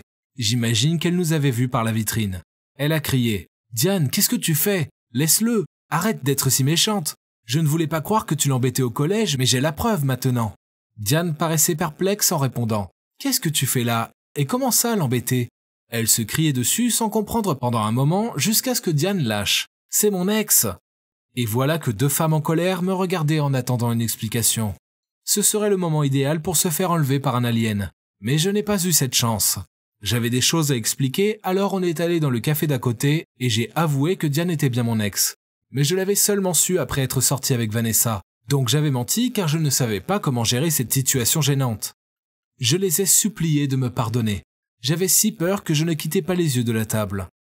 Mais ensuite, j'ai entendu des rires. Diane s'est mise à rigoler. C'est la chose la plus stupide que j'ai entendue. Oh là là, Maxime. Vanessa a ajouté. D'accord, ça fait sens puisque c'est aussi lui qui a trouvé le plan ridicule de rompre avec mon ex en faisant semblant d'être moche. Il a vraiment un talent particulier pour résoudre les problèmes. Ok, donc je ne pensais pas du tout qu'elle trouverait ça drôle. Mais au moins, elle ne m'en voulait pas. Au final, j'ai eu les excuses de Diane et tout va bien maintenant. Je peux sortir avec Vanessa librement aussi. Il se trouve que la vie est beaucoup plus simple quand on ne s'enfonce pas dans des mensonges. Quant à Colin, eh bien, il n'embête plus Vanessa, car il court toujours après ma sœur. Je pense qu'il peut avoir sa chance avec elle, car elle a rompu avec son copain car cet imbécile lui posait tout le temps des lapins pour sortir avec ses amis. Même si j'ai vu une facette différente de Colin, je ne sais pas comment je me sentirais si c'était mon beau-frère un jour. Ah, mais oui, je reste avec ma copine donc tout se termine bien. Quant aux blagues, je ne peux pas promettre que je n'en ferai pas une ou deux de temps en temps à l'avenir. Mais je promets de ne plus jamais m'en prendre au couple amoureux. J'ai appris la leçon. Salut les amis, je m'appelle Stéphanie. J'ai une question pour vous. Promettez d'être honnête, hein? Avez-vous déjà eu un coup de cœur pour l'un de vos profs? Si oui, j'imagine que mon histoire vous semblera familière. Je vais vous parler de mon super petit copain, Joseph. J'ai fait tellement d'efforts pour le conquérir. Mais croyez-moi, il en valait vraiment la peine. Alors, tout a commencé l'an dernier, quand j'étais en 2e année, en art du spectacle. Quant aux mecs de mon âge, bof, quel ennui. Je ne leur prêtais pas beaucoup d'attention, car ils étaient immatures, et honnêtement, ils étaient pénibles. À choisir entre sortir avec un abruti immature ou être célibataire pour toujours, il n'y avait aucun doute. Un jour, j'étais chez ma meilleure amie Sandra. On est amis depuis toujours. Et même si on est dans des facs différentes, on se voit toujours beaucoup. Pendant qu'on mangeait les délicieux burgers préparés par Sandra, on parlait de la fac, des fringues, des mecs. Vous voyez, ce genre de truc. Puis Sandra m'a dit qu'il y avait un nouveau prof dans sa fac. Il s'appelait Joseph. Elle le décrivait comme étant super canon, grand, intelligent, sportif. Et il avait une moto. Ça semblait trop beau pour être vrai. Alors je me suis dit qu'il devait y avoir un truc. Peut-être qu'il avait plein d'acné, ou qu'il avait une femme et 3 enfants. Il n'a pas d'acné, il n'est pas marié, et voilà à quoi il ressemble. Elle me montra son téléphone. C'était la photo d'un mec super canon. Je lui ai pris le téléphone des mains pour faire défiler les photos de sa page. Mon Dieu, ce mec était si beau. Mais si je ne le rencontrais jamais, je savais qu'il devait m'appartenir. Il me fallait un plan. Alors j'ai supplié Sandra de m'aider. Elle pensait que j'étais folle. Mais bon, c'était ma meilleure amie depuis toujours. Alors, elle savait que j'étais déterminée. Je venais discrètement en cours avec elle. Un cours d'économie. Ennuyeux. Mais regardez Joseph, en valait la peine. Et sa voix était si belle. Je savais que je ne pouvais pas juste rester assise. Il fallait que Joseph me remarque. Après le cours, je suis allée vers lui. J'ai jeté mes cheveux en arrière et avec ma voix la plus douce, j'ai dit « C'était un bon cours, mais il y a quelques points que je n'ai pas trop compris. Vous pourriez m'aider ?» Il avait l'air un peu surpris, mais il a accepté.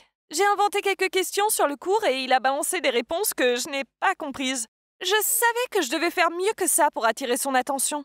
Alors j'ai continué à m'immiscer dans le cours. Une fois, j'ai fait semblant de tomber de ma chaise et de m'évanouir. J'avais même tapoté de la poudre blanche sous mes yeux avant le cours pour avoir l'air encore plus épuisée. J'espérais qu'il court vers moi et me porte à l'infirmerie. Mais non, un mec stupide l'avait devancé. Pire encore, cette andouille était si maladroit qu'en me portant dans le couloir, mon bras a cogné contre la porte. Aïe, je me mordais la lèvre et gardais les yeux fermés. Mince, j'avais un plan génial qui s'est fini en catastrophe. J'ai ouvert les yeux juste à temps pour voir que l'infirmière venait vers moi avec une énorme seringue. J'ai crié. J'ai sauté du lit et lui ai dit que je me sentais beaucoup mieux maintenant. Malgré l'échec de mon plan de faire semblant d'être malade, j'ai tout de suite eu une nouvelle idée. Un jour, j'ai fait exprès de crever ma roue de vélo, puis j'ai fait semblant d'être triste en marchant à côté pour l'amener au parking. Et j'ai demandé à Joseph de me déposer. Il a secoué la tête en disant qu'il n'avait pas le temps, puis il est parti sur sa moto. Je suis restée bouche bée. Pire encore, il fallait que je traîne mon vélo jusqu'à chez moi. Une autre fois, j'ai attendu que tout le monde soit sorti de la salle. Puis, quand je suis passée devant lui, j'ai fait tomber mes livres. Et j'ai dit « Oh, je suis tellement maladroite !» en me penchant pour les ramasser. Ah oui, je portais aussi mon jean le plus moulant. Je me disais qu'il ne pouvait pas me résister avec celui-là. Mais il ne m'a même pas aidé à ramasser mes livres. Au lieu de ça, il a toussé pour s'éclaircir la voix et a dit « Tu peux te dépêcher, s'il te plaît? C'est la pause déj et j'ai rien mangé depuis ce matin. » Typique. J'étais là, toute sexy, et il ne pensait qu'à son estomac. Je n'allais pas abandonner si vite. Je n'avais pas assisté à tous ces cours ennuyeux d'économie pour rien. Alors, grâce à mon enquête sur ses réseaux sociaux, je savais que l'anniversaire de Joseph approchait. Le jour de son anniversaire, j'avais cours avec lui. Si c'est pas le destin. Alors je lui ai apporté un gâteau et toute la classe lui a chanté joyeux anniversaire. Puis j'ai annoncé que j'avais une surprise spéciale pour son anniversaire et j'ai chanté Someone You Love de Lewis Capaldi. Toute la classe criait et m'encourageait, mais il avait les yeux baissés sur son bureau. Ok, ça devenait frustrant. Que devais-je faire pour attirer son attention? Mince à la fin, j'avais déjà tout tenté. Ce vendredi, une des amies de fac de Sandra faisait une fête, alors j'y suis allée aussi. Je me suis assise dans un coin et me plaignais auprès de Sandra que ça n'allait nulle part avec Joseph. Je ne comprenais pas. Tout ce que je faisais semblait ne pas l'intéresser. J'ai râlé. Sandra, je devrais continuer de le draguer? Il ne m'a même pas regardé. Il est tellement dur, tu vois, un peu comme une vieille botte. En fait, un caillou a plus de personnalité que lui. Puis Sandra m'a fait un signe, mais je continuais. Et peut-être qu'il est gay, ou un truc comme ça. Enfin, tu vois, il a pas l'air intéressé par les filles. C'est là que Sandra m'a tapé le bras, et quand j'ai levé les yeux, j'étais sous le choc. Joseph était là, à me regarder. J'étais pétrifiée de choc. Puis il a secoué la tête et est parti en vitesse. Sans même réfléchir, je me suis levée. Lui ai couru après et me suis excusée. Il m'a ignorée et monté sur sa moto. Alors je suis montée derrière et refusé de descendre. S'il vous plaît, je ne pensais pas à ce que j'ai dit. Écoutez-moi, s'il vous plaît, le suppliai-je. Au final, il m'a donné un casque et m'a dit de l'enfiler. J'étais vraiment excitée. J'avais voulu monter sur sa moto depuis que j'avais vu une photo de lui dessus. Oh my God! Maintenant, ça arrivait vraiment. Ok, ce n'était pas ce que j'imaginais, mais c'était quand même génial. Et je me suis assurée de me serrer fort contre lui. Simplement pour une question de sécurité, bien sûr.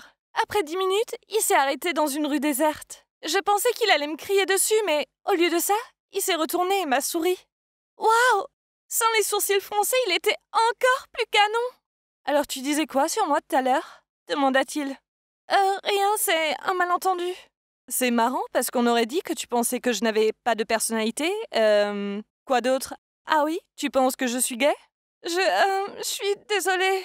Vous avez le droit d'être gay? Ça n'a pas d'importance. Vous avez une belle personnalité. Soudainement, il s'est penché et m'a embrassée. Oh my God, c'était génial! J'étais tellement choquée, mais si heureuse, que je ne comprenais même pas ce qui se passait. Dès qu'il s'est retiré, je l'ai attiré à nouveau vers moi pour qu'on continue à s'embrasser. Puis il a dit « Je ne suis pas gay et je pense que j'ai une personnalité géniale. C'est juste que j'aime jouer avec toi. Mais il semble que la route de la maturité soit encore longue pour toi. Mais c'est pas grave, tu pratiqueras avec moi. Sois ma petite copine. » Il se trouve qu'il m'avait remarqué, mais il voulait d'abord voir ce qui se passerait. Et aussi, il pensait que je devais grandir un peu car mes combines étaient un peu immatures, même si c'était rigolo. Mais il était aussi flatté de tous les efforts que j'avais faits pour attirer son attention. Il m'a dit qu'il était venu à la fête juste parce qu'il m'avait entendu en parler à la fac. Et qu'il voulait venir juste pour moi. Je ne vais plus à ses cours, ce qui me laisse beaucoup plus de temps pour aller à mes propres cours. Mais on est maintenant officiellement en couple et je suis la plus heureuse. Donc voilà comment j'ai fini par être avec le petit copain le plus mignon sur Terre. Le conseil que j'ai à vous donner est d'être courageux dans votre quête de l'amour. Si vous êtes assis et attendez que ça vous tombe dessus tout cuit, eh bien, vous allez attendre longtemps. Allez, bougez-vous! C'est ce que j'ai fait et ça a complètement marché pour moi. Alors il n'y a pas de raison que ça ne marche pas pour vous aussi. Salut, c'est de nouveau Solène. Je viens vous raconter la suite de mon conte de fées raté. Tout a commencé avec une séance de ciné avec ma coloc Emma, son copain ennuyeux Bastien et son magnifique ami Thomas. Ah, pendant le film, quelqu'un a lâché un énorme paix. Et c'est moi qui fut accusée. Puis, pire encore, en quittant le cinéma, j'ai vraiment pété. Devant tout le monde. Je pensais que c'était fichu avec Thomas. Vraiment. Alors quand il m'a proposé qu'on se voie, j'ai dit non par honte et je suis allée réviser à la bibliothèque à la place. Sauf que quand j'y étais, Thomas est venu et m'a vu avec mon camarade Clément et on a tiré les mauvaises conclusions. Pire encore, maintenant Clément semble m'apprécier. Ma vie est maintenant chaotique et Thomas ne me parle plus. Alors, après avoir passé la soirée à regarder beaucoup trop de comédies romantiques à l'eau de rose et à manger beaucoup trop de glace, je me suis rendu compte que de s'apitoyer sur mon sort comme ça ne servirait à rien. Enfin, quelle tragédie! Je ne pouvais pas continuer à me cacher, non, il fallait que je relève la tête et que je sois aussi brave que les personnages de mes comédies romantiques préférées. Alors, le lendemain à la fac, je me suis forcée à être aimable et à sourire en marchant derrière Emma et Bastien. Vu que Bastien était très ami avec Thomas, je pensais que ça serait plus facile de demander à Bastien de lui expliquer qu'il n'y avait rien entre Clément et moi. « Pourquoi tu y dis pas toi-même » dit Bastien en roulant les yeux. Non, je n'allais pas lui dire ça. J'étais trop nerveuse pour lui parler. Pourquoi dois-je lui expliquer directement? Tu fais comme s'il m'importait, dis-je en criant pour masquer ma gêne. Et à ce moment-là, Thomas est sorti de nulle part. Son visage crispé montrait qu'il avait tout entendu. Puis Bastien a souri et a dit « Apparemment, j'ai pas besoin de parler de Clément à Thomas. Mais est-ce que tu voudrais que je lui parle de ton énorme paix de l'autre soir ?» Je me tenais là, pétrifiée. Je savais que Bastien était un abruti, mais était-il obligé de parler de ça maintenant? Tout le monde me regardait comme si j'étais un clown. Pour le reste de la journée, j'ai essayé de rester discrète. C'était la faute de Clément. Pourquoi faisait-il comme si on était en couple? Il fallait que je le trouve pour lui dire qu'il se faisait des idées. Mais il n'était pas en cours, ni à la bibliothèque, ni dans la fac. Alors je lui ai envoyé un message. « Pourquoi tu as dit tout ça ?» Après un moment, il a répondu. « Je veux t'impressionner parce qu'en fait, je t'aime bien. »« Il se fout de moi ?» dis-je tout haut en me levant de mon siège, sans me souvenir que j'étais au milieu d'une cantine bondée. Oh super, maintenant on me regarde comme une fille bizarre. Et tout ça dans la même journée. J'avais envie de crier. « Non, les gars, vous avez tort, c'est pas moi qui suis bizarre. C'est le mec qui m'écrit. » Mais de retour à la réalité, je me suis assise en marmonnant des excuses pour mon excès de tempérament. Vraiment, si tu m'aimes bien, tu devrais me faire la cour de la bonne manière. Ne fais pas des choses stupides comme ça, répondis-je. Je pensais que ça en restait là. Oh, que j'avais tort. Clément n'a pas arrêté de m'écrire. Au lieu de ça, il m'a bombardé de questions. Du genre, quels sont mes passe-temps, ma couleur préférée, la nourriture que j'aime. Au début, j'ignorais ses messages, mais ensuite, il m'a écrit « Je veux juste qu'on soit amis et apprendre à te connaître, car tu comptes beaucoup pour moi. Si tu veux que j'arrête, alors je le ferai. » Ok, je m'en voulais un peu. Même si Clément était collant, c'était tout de même quelqu'un de sympa qui ne méritait pas un silence radio, alors je lui ai répondu. Quant à Thomas, les choses entre nous allaient très mal de toute façon. Il faisait comme si je n'existais pas. Et dès qu'il sortait avec les autres et moi, il restait sur son téléphone pour ne pas croiser mon regard. Quelle plaie! Un jour, la tension entre nous a même empiré. Cette fois, j'étais assise sur la pelouse de la fac avec eux trois, Thomas, Bastien et Emma, et Thomas m'ignorait comme d'habitude. Puis, sorti de nulle part, une fille en colère s'est approchée. On a tous regardé Bastien, car soyons honnêtes, de nous tous c'était celui de plus à même de déconner. Mais ensuite cette fille m'a crié dessus. « T'es une mauvaise personne, Solène! Tu m'as volé Clément !» Elle a aussi ajouté qu'elle était la petite copine de Clément, mais plus maintenant car il était amoureux de moi. Hein? Que se passait-il? Je n'aimais pas Clément, lui dis-je. Mais elle était sûre que son Clément était trop bien pour être repoussé, à moins que j'avais déjà un petit copain. Avant que j'aie pu réfléchir à une réponse, Bastien a dit « Qui peut aimer Solène à part Clément ?» Bien, Bastien et ses remarques méchantes à nouveau. J'avais envie de le clouer au sol. J'ai répondu fièrement « Pour ta gouverne, il y a un très beau mec qui me court après, et peut-être qu'un jour je dirai oui. » En finissant ma phrase, j'étais surprise de voir Thomas soudainement partir en furie. Oh my god, c'était horrible! Maintenant Thomas pensait que j'avais quelqu'un d'autre. Ah, pourquoi ma vie était aussi chaotique? Puis, pour empirer les choses, environ une semaine plus tard, je suis sortie de cours et j'ai vu cette jolie fille dans le hall, Amélie. Elle draguait Thomas! Juste sous mon nez? Bordel! Pourquoi y avait-il tant de personnes qui faisaient obstacle à notre amour? Emma et Bastien se fichaient de mes sentiments. Sans parler du chaos laissé par Clément et son ex, maintenant une fille voulait me voler Thomas? Clairement, si je ne faisais rien, personne ne pourrait nous aider. Il fallait que je parle à Thomas sans vraiment lui parler, car j'étais nulle pour ça. Alors, en m'inspirant des romans d'amour, j'ai décidé d'écrire une lettre à l'eau de rose. Oui, vous vous dites sûrement que c'est dépassé, mais moi je trouve ça romantique. J'étais tellement perdue dans mes pensées en allant à mon cours que je suis rentrée dans quelqu'un et j'ai fait tomber la lettre que je tenais à la main. C'était Amélie, et elle m'a aidée à la ramasser.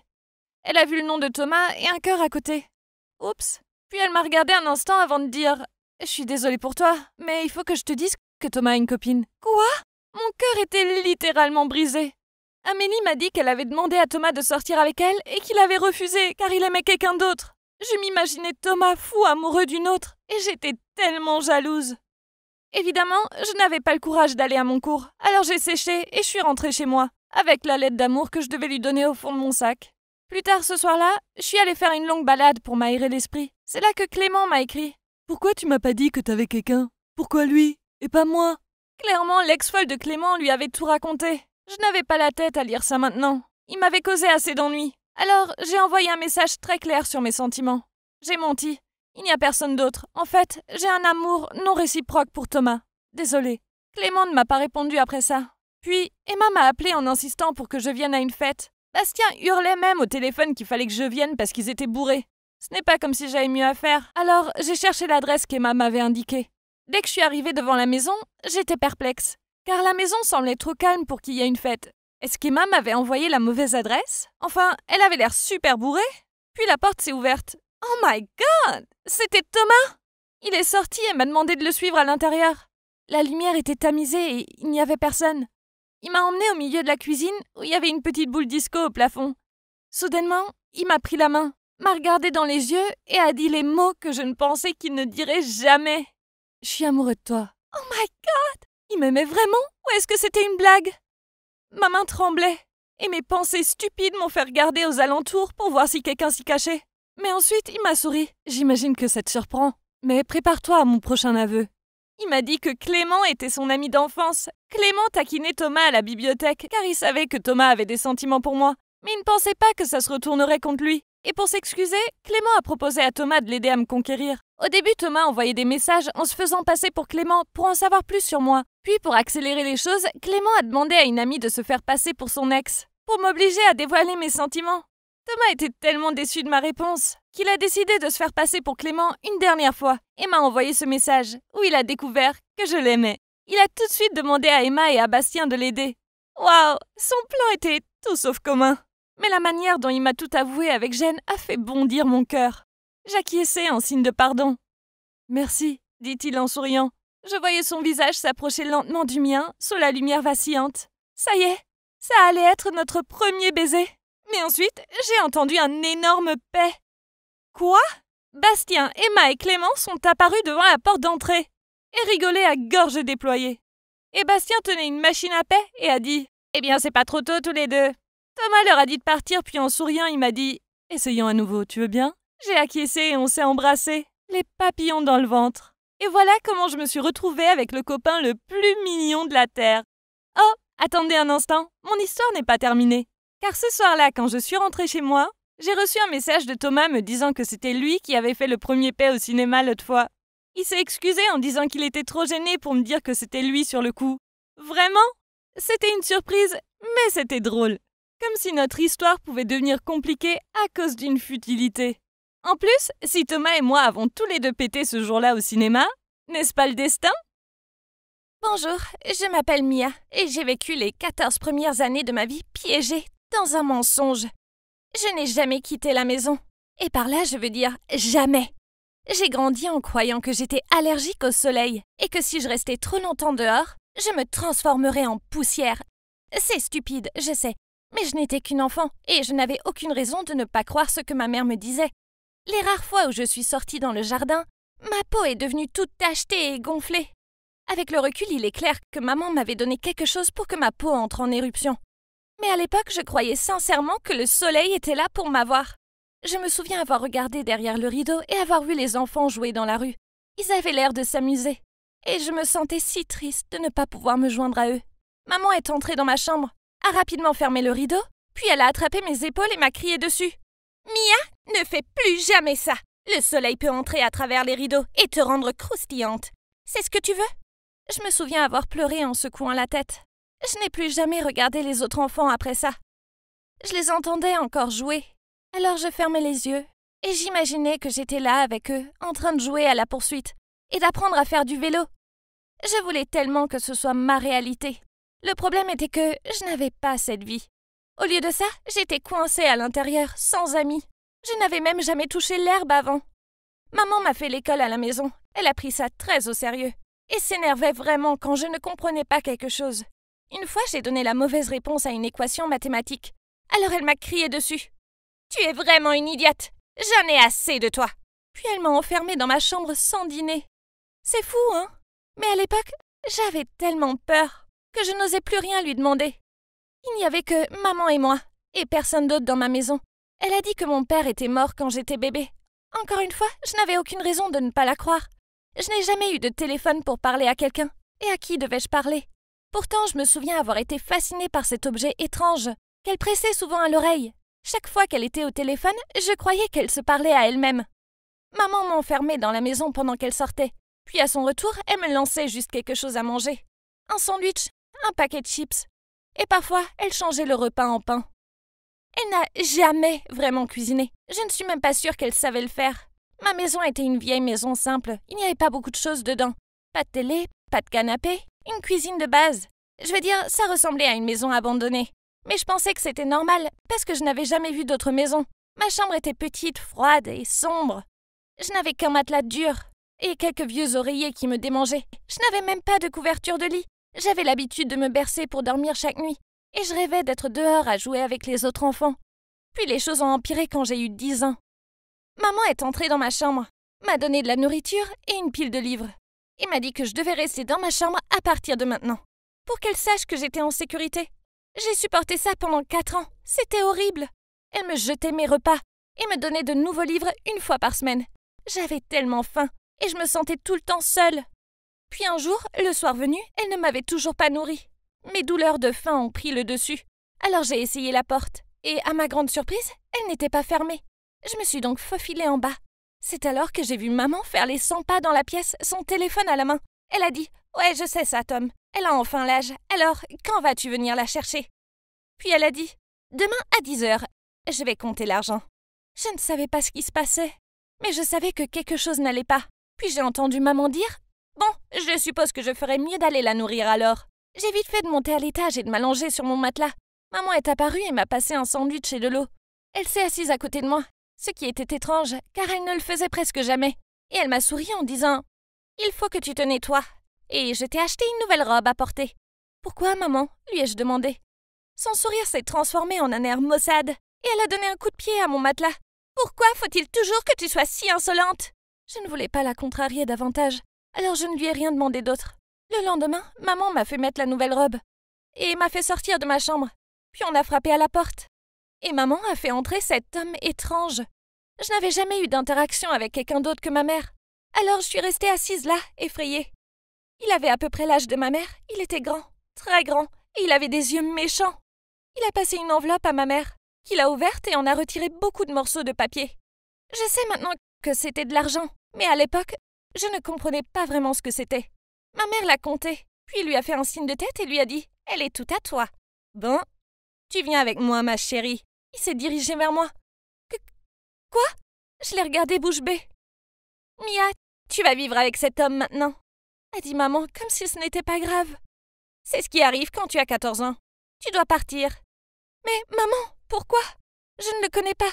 Je ne partirai pas. » Puis elle m'a giflé et a crié à haute voix. « Va avec lui. Je n'ai fini avec toi. » C'est alors que j'ai réalisé que je ne pouvais plus vivre avec cette femme. Je suis sortie en courant par la porte d'entrée. Se transformer en poussière était sûrement mieux que de vivre avec l'un d'entre eux. Seulement, quand le soleil a touché ma peau, elle ne m'a pas brûlée.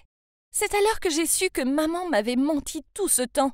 Alors j'ai commencé à courir sans savoir où j'allais. J'entendais maman et ce Tom me courir après et crier. Mais j'ai continué à courir. Chaque petit bruit me faisait peur, car je ne comprenais pas ce monde et les gens qui y vivent. Je me souviens ensuite qu'une femme m'a secouée et m'a dit « Chérie, tu vas bien ?» Au début, j'avais tellement peur et je me suis mise en boule. Mais ensuite, elle m'a dit qu'elle n'allait pas me faire de mal, qu'elle voulait juste m'aider. Elle avait des yeux gentils, pas comme ma mère ou cet homme. Alors je lui ai dit ce qui s'était passé. Elle avait l'air complètement choquée, mais elle a appelé la police. Il s'avère donc que, lorsque j'étais bébé, on m'a volée. Ma mère n'est pas vraiment ma mère du tout. C'était une femme dérangée qui m'a volée de ma poussette et qui a fait une terrible affaire avec cet homme Tom pour qu'il puisse m'acheter à elle quand j'aurai 14 ans. Elle ne connaissait pas mes vrais parents. Elle a juste vu une chance de me prendre et elle l'a saisie. C'est horrible de penser qu'elle m'a volé une vie normale, mais j'essaye de ne pas trop m'attarder sur cette pensée. Je ne peux pas changer le passé. Puis, quelque chose d'incroyable s'est produit. Mes vrais parents ont été retrouvés. C'était si émouvant de les voir pour la première fois. Ils m'ont pris dans leurs bras et nous avons tous pleuré. Ils m'ont dit qu'ils n'avaient jamais cessé de me chercher. Et devinez quoi? J'ai découvert que j'avais une petite sœur qui s'appelle Isabelle. J'adore traîner avec elle et la regarder jouer. C'est la meilleure. Ça a été difficile. J'ai dû apprendre tellement de choses, comme comment interagir avec les gens, et même comment manger avec un couteau et une fourchette. Mes vrais parents ont été si gentils et patients avec moi. Maintenant, à l'âge de 19 ans, j'ai une sorte de vie normale. Je trouve encore beaucoup de choses déroutantes, et j'ai du mal à me retrouver dans une grande foule. J'ai dû m'habituer à dormir sur un lit, et je trouve que l'ordinateur est la chose la plus impressionnante qui soit. Mais j'arrive à fonctionner dans le grand monde. Quant à ma fausse mère et Tom, eh bien, ils ont tous deux été condamnés pour leur implication dans mon kidnapping et sont maintenant en prison pour une très longue durée. J'ai une chance de mener une vie normale dans le monde normal. Et même si ce qui m'est arrivé est horrible, je ne vais pas laisser ces gens cruels ruiner ma vie. J'ai enfin une famille aimante. Et je sais qu'avec leurs soins et leur soutien, je peux tout surmonter. Hey, je suis Ryan, et je suis ici pour prouver qu'il est impossible pour les gars et les filles d'être juste amis. Ouais, je sais que c'est le 21e siècle et tout, mais je n'en suis arrivé à cette conclusion que par l'expérience. Mon ex Karine était amie avec un type super chiant appelé Antoine. Ils se connaissaient depuis des années, mais il était évident qu'elle lui plaisait. J'ai vu à quel point il était gluant avec elle. Elle insistait tellement sur le fait qu'il n'y avait rien entre eux. Mais devinez quoi? Après notre rupture, il ne leur a pas fallu longtemps pour officialiser leur relation sur les médias sociaux. Après ça, j'ai commencé à sortir avec une fille géniale qui s'appelle Lily. Je n'ai même pas fait attention au fait qu'il y avait quelques gars dans son groupe, car j'ai fini par me lier d'amitié avec eux tous. Ils sont tous sympas et surtout ce gars, Auguste, avait l'air d'être un mec cool. On a joué au basket ensemble et on a discuté de jeux vidéo. Mais Lily n'aimait pas que je lui parle, car elle disait qu'elle trouvait bizarre que je sois si amical avec lui alors qu'elle préférait que je ne le sois pas. Peu importe, je mets juste ça sur le compte du fait que les filles peuvent être bizarres parfois. Ok, alors peut-être que Lily n'avait pas l'air d'apprécier Auguste à ce point. Elle ne s'est jamais assise à côté de lui ou ne lui a jamais vraiment parlé. C'était probablement juste un drame de fille ridicule. Et j'ai continué à discuter avec Auguste comme si de rien n'était. C'était un gars authentique qui faisait des choses gentilles. Comme quand Lily s'est saoulée à une fête. C'est lui qui m'a appelé pour que je vienne la chercher. Puis il est resté avec elle jusqu'à ce que j'arrive. En fait, j'avais un peu pitié d'Auguste, car le reste du groupe avait tous des partenaires, alors il restait tout seul. Une fois, alors que Lily et moi nous donnions des fraises à manger l'un à l'autre et que nous étions très romantiques, j'ai remarqué à quel point il avait l'air triste. Soudain, une idée m'est venue à l'esprit. Je devais l'aider à se trouver une petite amie. J'ai donc une amie qui s'appelle Cécile. Elle est douce et jolie, mais elle peut être un peu autoritaire. Elle glisse toujours des bonbons dans mon sac à dos avec des notes autocollantes disant « Apprécie avec mon amour, c'est ». Et elle aime chaque photo que je publie sur mes pages de médias sociaux. Je lui ai dit qu'elle ne m'intéressait pas comme ça, car je suis avec Lily, mais elle sourit toujours et dit « Je le sais, idiot ». Quoi qu'il en soit, Auguste m'a semblé être le genre de gars qui pourrait aimer une fille qui donne des bonbons et qui est légèrement collante. Donc, lors d'une sortie de groupe au cinéma, je lui ai dit que je me sentais mal qu'il soit le seul célibataire du groupe, et que j'avais une amie qui serait parfaite pour lui. Au début, il a secoué la tête, et a dit merci mais non merci, car il ne cherchait pas de petite amie en ce moment. Je n'acceptais pas de refus, alors la semaine suivante, je l'ai bombardé de messages lui disant à quel point Cécile était géniale. Il a fini par accepter de sortir avec elle et m'a ensuite envoyé un message pour me remercier d'avoir organisé ce rendez-vous et me dire qu'il avait passé un bon moment. Résultat, appelez-moi Dr Love, s'il vous plaît. Vous êtes les bienvenus. Ma relation avec Lily se passait très bien. Alors quand elle m'a dit qu'elle partait pour la nuit avec ses amis, je lui ai dit que c'était cool, car je lui faisais confiance et je leur faisais confiance. Puis, à 3h du matin, alors que je tirais sur des zombies dans mon jeu, mon téléphone a sonné. C'était Auguste. Nous avons joué à Action ou Vérité. Désolé, mais je pense que tu dois entendre ça. Cela a été suivi d'un message vocal. Mon cœur s'est enfoncé en entendant Lily dire d'une voix éméchée « Avant d'aimer Ryan, j'avais des sentiments pour un autre gars. Et j'en ai encore un peu maintenant, mais... » L'enregistrement s'est terminé là. Non pas que cela ait de l'importance, car j'en avais assez entendu. Ma copine aimait quelqu'un d'autre. Puis Auguste m'a envoyé un message. « Désolé pour ça, frérot. J'ai pensé que tu méritais d'avoir un avertissement. » Je l'ai remercié pour son honnêteté. Je savais que ça devait être dur pour lui de dénoncer Lily. Comme je le voyais, c'était vraiment un bon gars avec les bonnes intentions. Pour des raisons évidentes, cette nuit-là, je n'ai pas pu dormir du tout. Alors le lendemain matin, je me suis levé tôt et je suis allé faire un jogging pour essayer de chasser le brouillard de mon esprit. C'est alors que Cécile m'a appelé et m'a demandé de sortir pour un pique-nique. J'ai accepté. J'ai pensé que ce morfondre n'aide qu'à souffrir encore plus. Quand je suis revenu de mon jogging, Cécile était déjà garée devant mon dortoir, un sourire sur son visage et un panier de pique-nique à la main. J'ai fait un commentaire sur la vitesse avec laquelle elle l'a emballé, et elle a rougi et a mentionné quelque chose à propos de l'intuition féminine. Je puais, alors je suis allé me doucher rapidement. Puis, alors que je montais dans la voiture de Cécile, Lily m'a envoyé un message me disant qu'elle serait de retour à midi et que je devrais venir déjeuner. Mais je ne suis pas encore d'humeur à discuter avec elle. Alors, je lui ai envoyé un message disant que j'étais occupé par un devoir. Le pique-nique était super.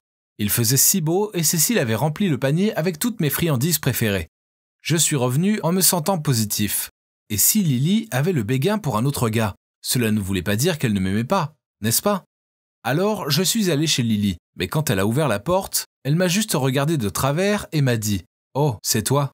Bien sûr, c'était moi. Qui d'autre cela pourrait-il être? Je l'ai suivi à l'intérieur, mais son humeur n'a fait qu'empirer.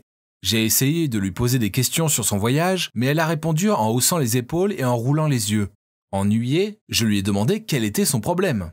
C'est alors qu'elle s'est mise en mode rage et m'a crié dessus. « C'est quoi mon problème? Pourquoi ne parlons-nous pas de toi? Où étais-tu aujourd'hui?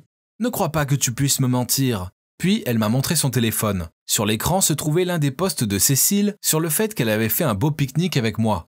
« Nous sommes juste des amis, Lily, tu sais ça. Tu as passé toute la nuit avec tes amis masculins et je ne me suis pas plaint. Je sais qu'elle t'aime bien, et maintenant tu traînes avec elle derrière mon dos. » Alimenté par la colère, je lui ai crié dessus. « Et alors? Tu n'es pas vraiment innocente non plus. Je sais que tu préfères un autre type à moi. Alors je te suggère d'aller le voir à la place. » Quoi? Peu importe. Tu sais quoi? Très bien, peut-être que je le ferai. Ouais, eh bien, je pense que tu devrais. Je suis parti de là en trombe et j'ai foncé dans la rue. Quand je suis revenu à mon dortoir, je me suis rendu compte que je venais de rompre avec l'amour de ma vie. Bon sang, c'était nul. Depuis lors, chaque fois que je voyais Lily sur le campus, elle m'ignorait totalement. C'était le pire sentiment qui soit. Auguste m'a beaucoup envoyé des messages pour vérifier que j'allais bien. J'espérais qu'il pourrait m'aider à me remettre avec Lily, mais je recevais de lui des ondes vraiment bizarres. Une fois, il m'a même envoyé un message disant « Tu es un mec génial, tu es trop bien pour Lily de toute façon. » Ok, bizarre. Est-ce qu'il avait le béguin pour moi? Cela expliquerait pourquoi Lily se méfiait que je sois ami avec lui. Pire encore, j'avais Cécile qui traînait autour de moi comme une sorte de patelle. Comme j'étais seul, j'ai accepté d'aller prendre un café avec elle. Elle a laissé son téléphone sur la table quand elle est allée aux toilettes. Il a fait un bip et je l'ai regardé. C'est là que j'ai vu qu'Auguste lui avait envoyé une photo de lui tenant Lily dans ses bras, avec la légende « Hé, regarde, j'ai réussi. Toi aussi, termine vite ta mission, quoique nous devrions peut-être passer le double rencard. » Lorsque Cécile est revenue, J'ai agité la photo devant elle et lui ai dit « Je pense que tu as des explications à fournir ». Son visage est devenu tout pâle, mais elle m'a fait un faible signe de tête. Il s'est avéré que lors de son rendez-vous avec Auguste, ils avaient discuté du fait qu'elle était folle de moi et qu'il était amoureux de Lily. Puis Auguste a montré à Cécile les messages que je lui avais envoyés pour lui dire combien elle était géniale et pourquoi je pensais qu'il devait sortir avec elle, alors il a compris que je devais secrètement l'aimer et a suggéré qu'il trouve un plan pour nous séparer. Là, je pensais qu'Auguste était mon ami, mais il s'est avéré que c'était un génie maléfique. En pleurant, Cécile m'a fait écouter le message vocal complet qu'Auguste lui avait envoyé cette nuit-là.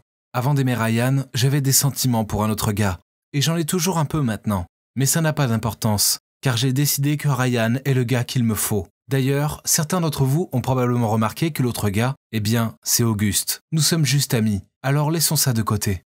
J'ai dit à Cécile de rester loin de moi, puis je suis parti en trombe.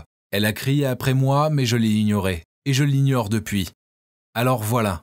En fin de compte, les amitiés entre personnes de sexe opposé n'apportent jamais rien de bon. Je voulais croire que les garçons et les filles pouvaient être juste des amis, mais il est clair qu'ils ne le peuvent pas. J'y ai beaucoup réfléchi, et j'ai décidé de tout dire à Lily, car elle mérite de savoir quel type cruel et sournois est Auguste. Je ne sais pas comment elle va réagir, mais je sais que je dois lui faire savoir, non? J'espère qu'elle me donnera une autre chance, mais il sera peut-être trop tard. Auguste nous a éloignés avec ses jeux d'esprit et je suis resté là et je l'ai laissé faire. Elle me manque. Souhaitez-moi bonne chance.